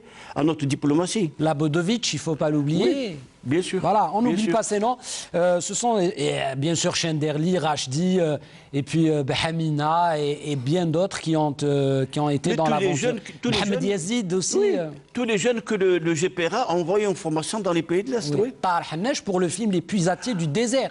Bien sûr, parce que ce film-là était le premier film dénonciateur de la condition indigène. Bien sûr, le père fondateur, bien sûr. Voilà, de la condition des Algériens, justement, face aux Français qui disposaient de moyens et les Algériens plongés pour ramener de l'eau. En tout cas, c'est un film peut-être qu'on va diffuser prochainement sur Canal Algérie. Je parlais de ce documentaire et puis on parlera et on diffusera le film de Hama Hazorli, Mohamed, bien sûr, Douleur, qui est presque une avant-première en 2020. Hein. Oui. J'ai entre les mains, mesdames et messieurs, le 1er novembre 1954, La nuit des insurgés. Le livre est entre mes mains et il est daté de 2019, c'est-à-dire c'est le dernier ouvrage de M. Merdassi. On retrouve bien sûr tous les détails sur le mouvement national, la contribution du PPA, des AML, les citations, les témoignages aussi.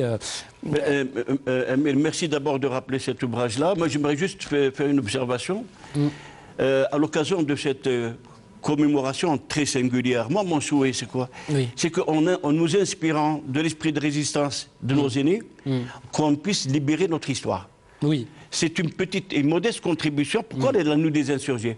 C'est juste pour dire, tout en exprimant la profonde reconnaissance à l'engagement des Algériens, de dire que le 1er novembre a été l'aventure d'insurgés, d'un petit groupe minoritaire de militants déterminés, avant d'être la grande aventure populaire que ça va être pendant la guerre. Quand je vous ai appelé au téléphone, vous m'avez répondu, Amir, il faut qu'on contacte un monsieur qui s'appelle Kamel Benayesh. Tout à fait, oui. Et c'est un journaliste qui a travaillé sur la thématique du 8 mai 1945, qui a eu un travail qui a été fait. Il y a une deuxième partie qui arrive.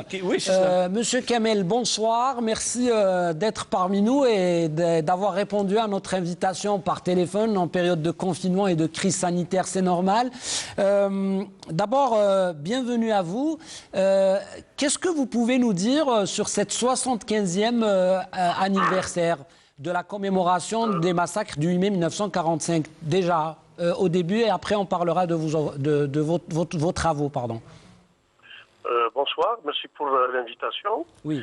Malgré le confinement ne nous empêche pas de travailler et de continuer à militer pour la transmission de la mémoire. Oui. Pour moi,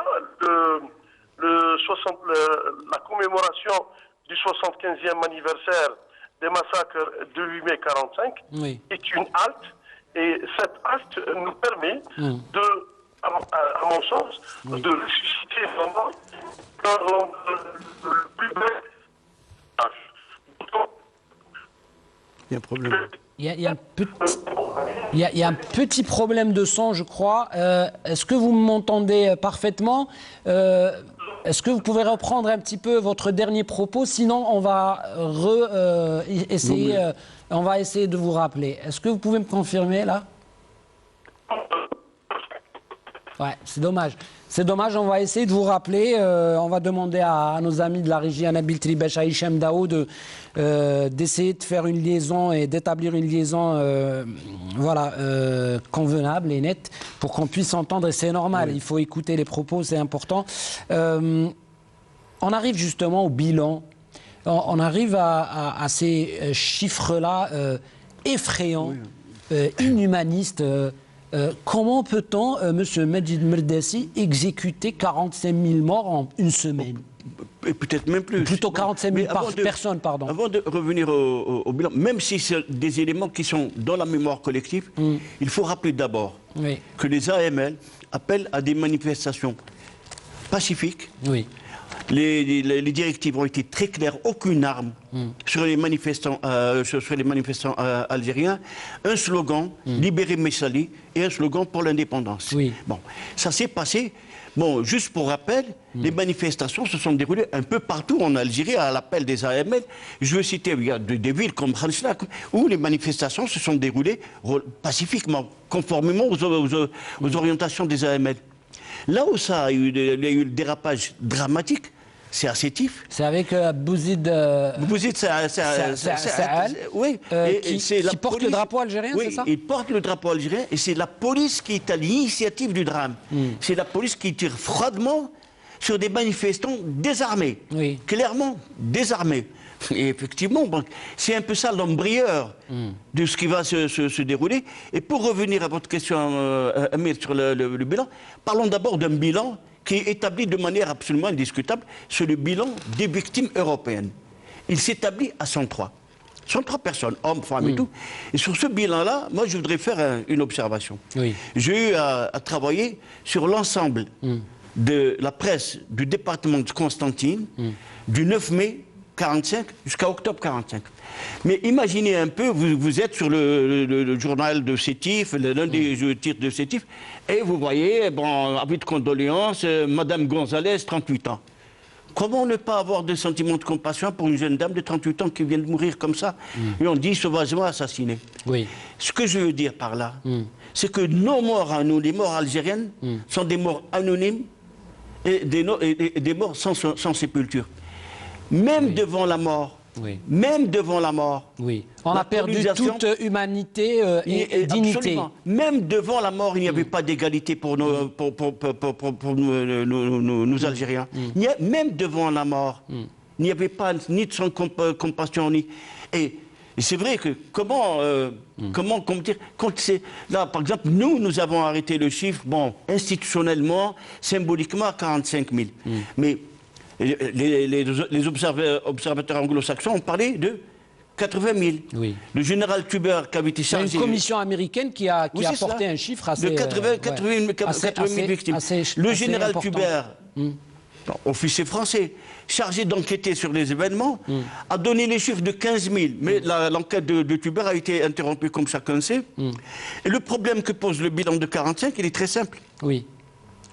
Pourquoi nous, Algériens, pourquoi notre État, pourquoi nos responsables n'ont pas diligenté des enquêtes de proximité tant qu'il y avait des survivants? Moi, je veux dire, bon, j'ai eu ce privilège en travaillant avec des amis cinéastes algériens de retrouver ceux qui étaient dans les marches de 45 à Sétif, mais qui sont tous partis aujourd'hui.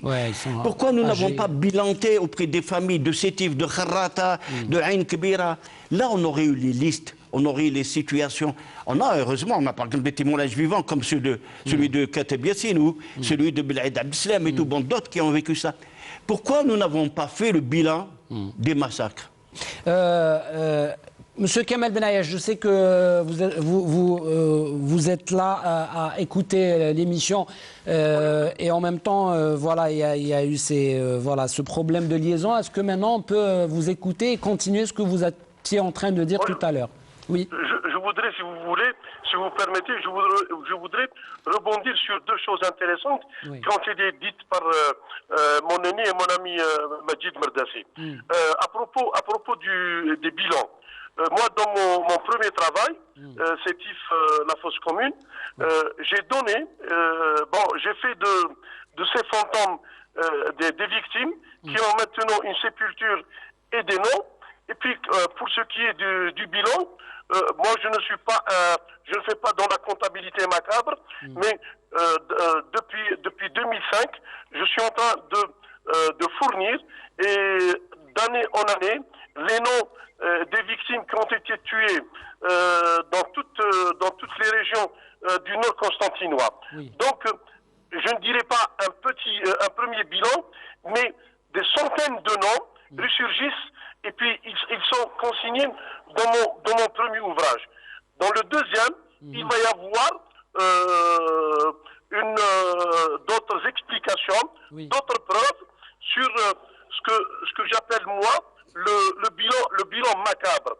Donc, et comme l'a si bien dit Abdelmajid, le 8 mai 45, moi je le dis, je t'insiste ici, le 8 mai 45 est un complot tramé contre le peuple algérien, et les preuves sont là, les faits sont là.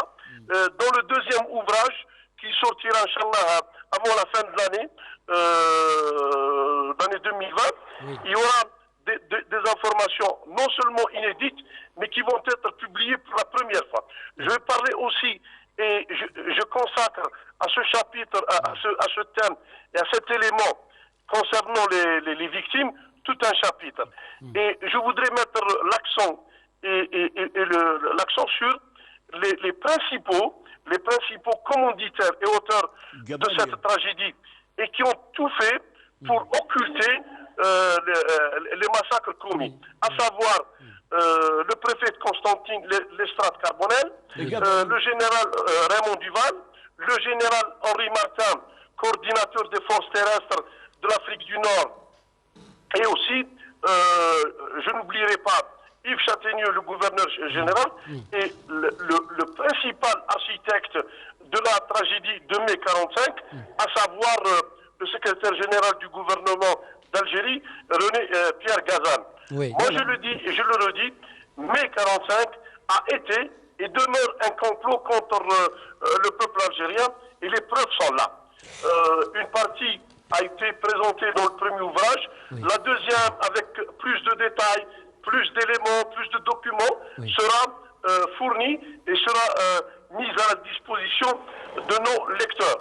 Pour revenir à un autre point important abordé par Majid, c'est la question, ou plutôt l'implication des pouvoirs publics et l'implication des institutions nationales. Bon, l'ancien régime faisait tout, je dis bien faisait tout, pour décourager et pour ne pas aider les bonnes volontés, les gens qui militent pour la transmission de la mémoire. J'espère que le nouveau régime, le gouvernement, et puis de l'Algérie nouvelle, fera de son mieux pour aider les chercheurs, les journalistes qui s'intéressent et qui fuient pour pouvoir donner aux lecteurs algériens une matière et des livres, des documents sérieux et qui se rapportent de la vérité et de l'histoire vraie.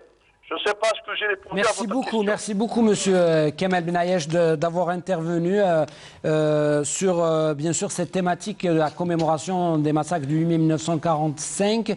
Vos ouvrages, il faudrait absolument qu'on les présente aux téléspectateurs. J'espère, après cette crise sanitaire et cette période de confinement, vous serez le bienvenu sur les plateaux de Canal Algérie. Et on va permettre justement à donner des références à nos téléspectateurs pour pouvoir lire ces ouvrages. Il faut rebondir parce que c'est important ce que il m'a ramené à l'esprit une observation de mon ami Fouad Soufi. En discutant un jour de ces événements de mai 45, Fouad me disait, tu sais, Bentobel a fait une déclaration disant mai 45, nous sommes tombés dans un guet-apens. Ouais. C'est un piège qui a été installé ou instauré par la France. C'est aussi un aspect qu'il faut avoir à l'esprit, bien sûr. Effectivement.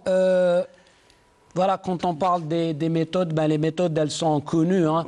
Quand on parle des enfumades de la Dahra et comment, justement, l'armée française a appliqué cette politique de la terre brûlée. Ils ont même brûlé des arbres pour empêcher que les Algériens aient ce qu'on appelle de quoi se nourrir et vivre la misère la plus totale. Juste pour dire l'importance de cet événement, Amir, 2 ans après, en février 1947, il y a eu le congrès du PPA, la formation du MTLD et surtout la formation de l'organisation spéciale. L'organisation spéciale, les militants qui allaient se retrouver dans le corps de l'os, ils donnaient vie à l'os, ce sont les militants qui viennent directement de la clandestinité du PPA, qui ont une culture. Et c'est important parce que moi, dans mes écrits, je le signale, mais c'est bien de le dire aussi publiquement.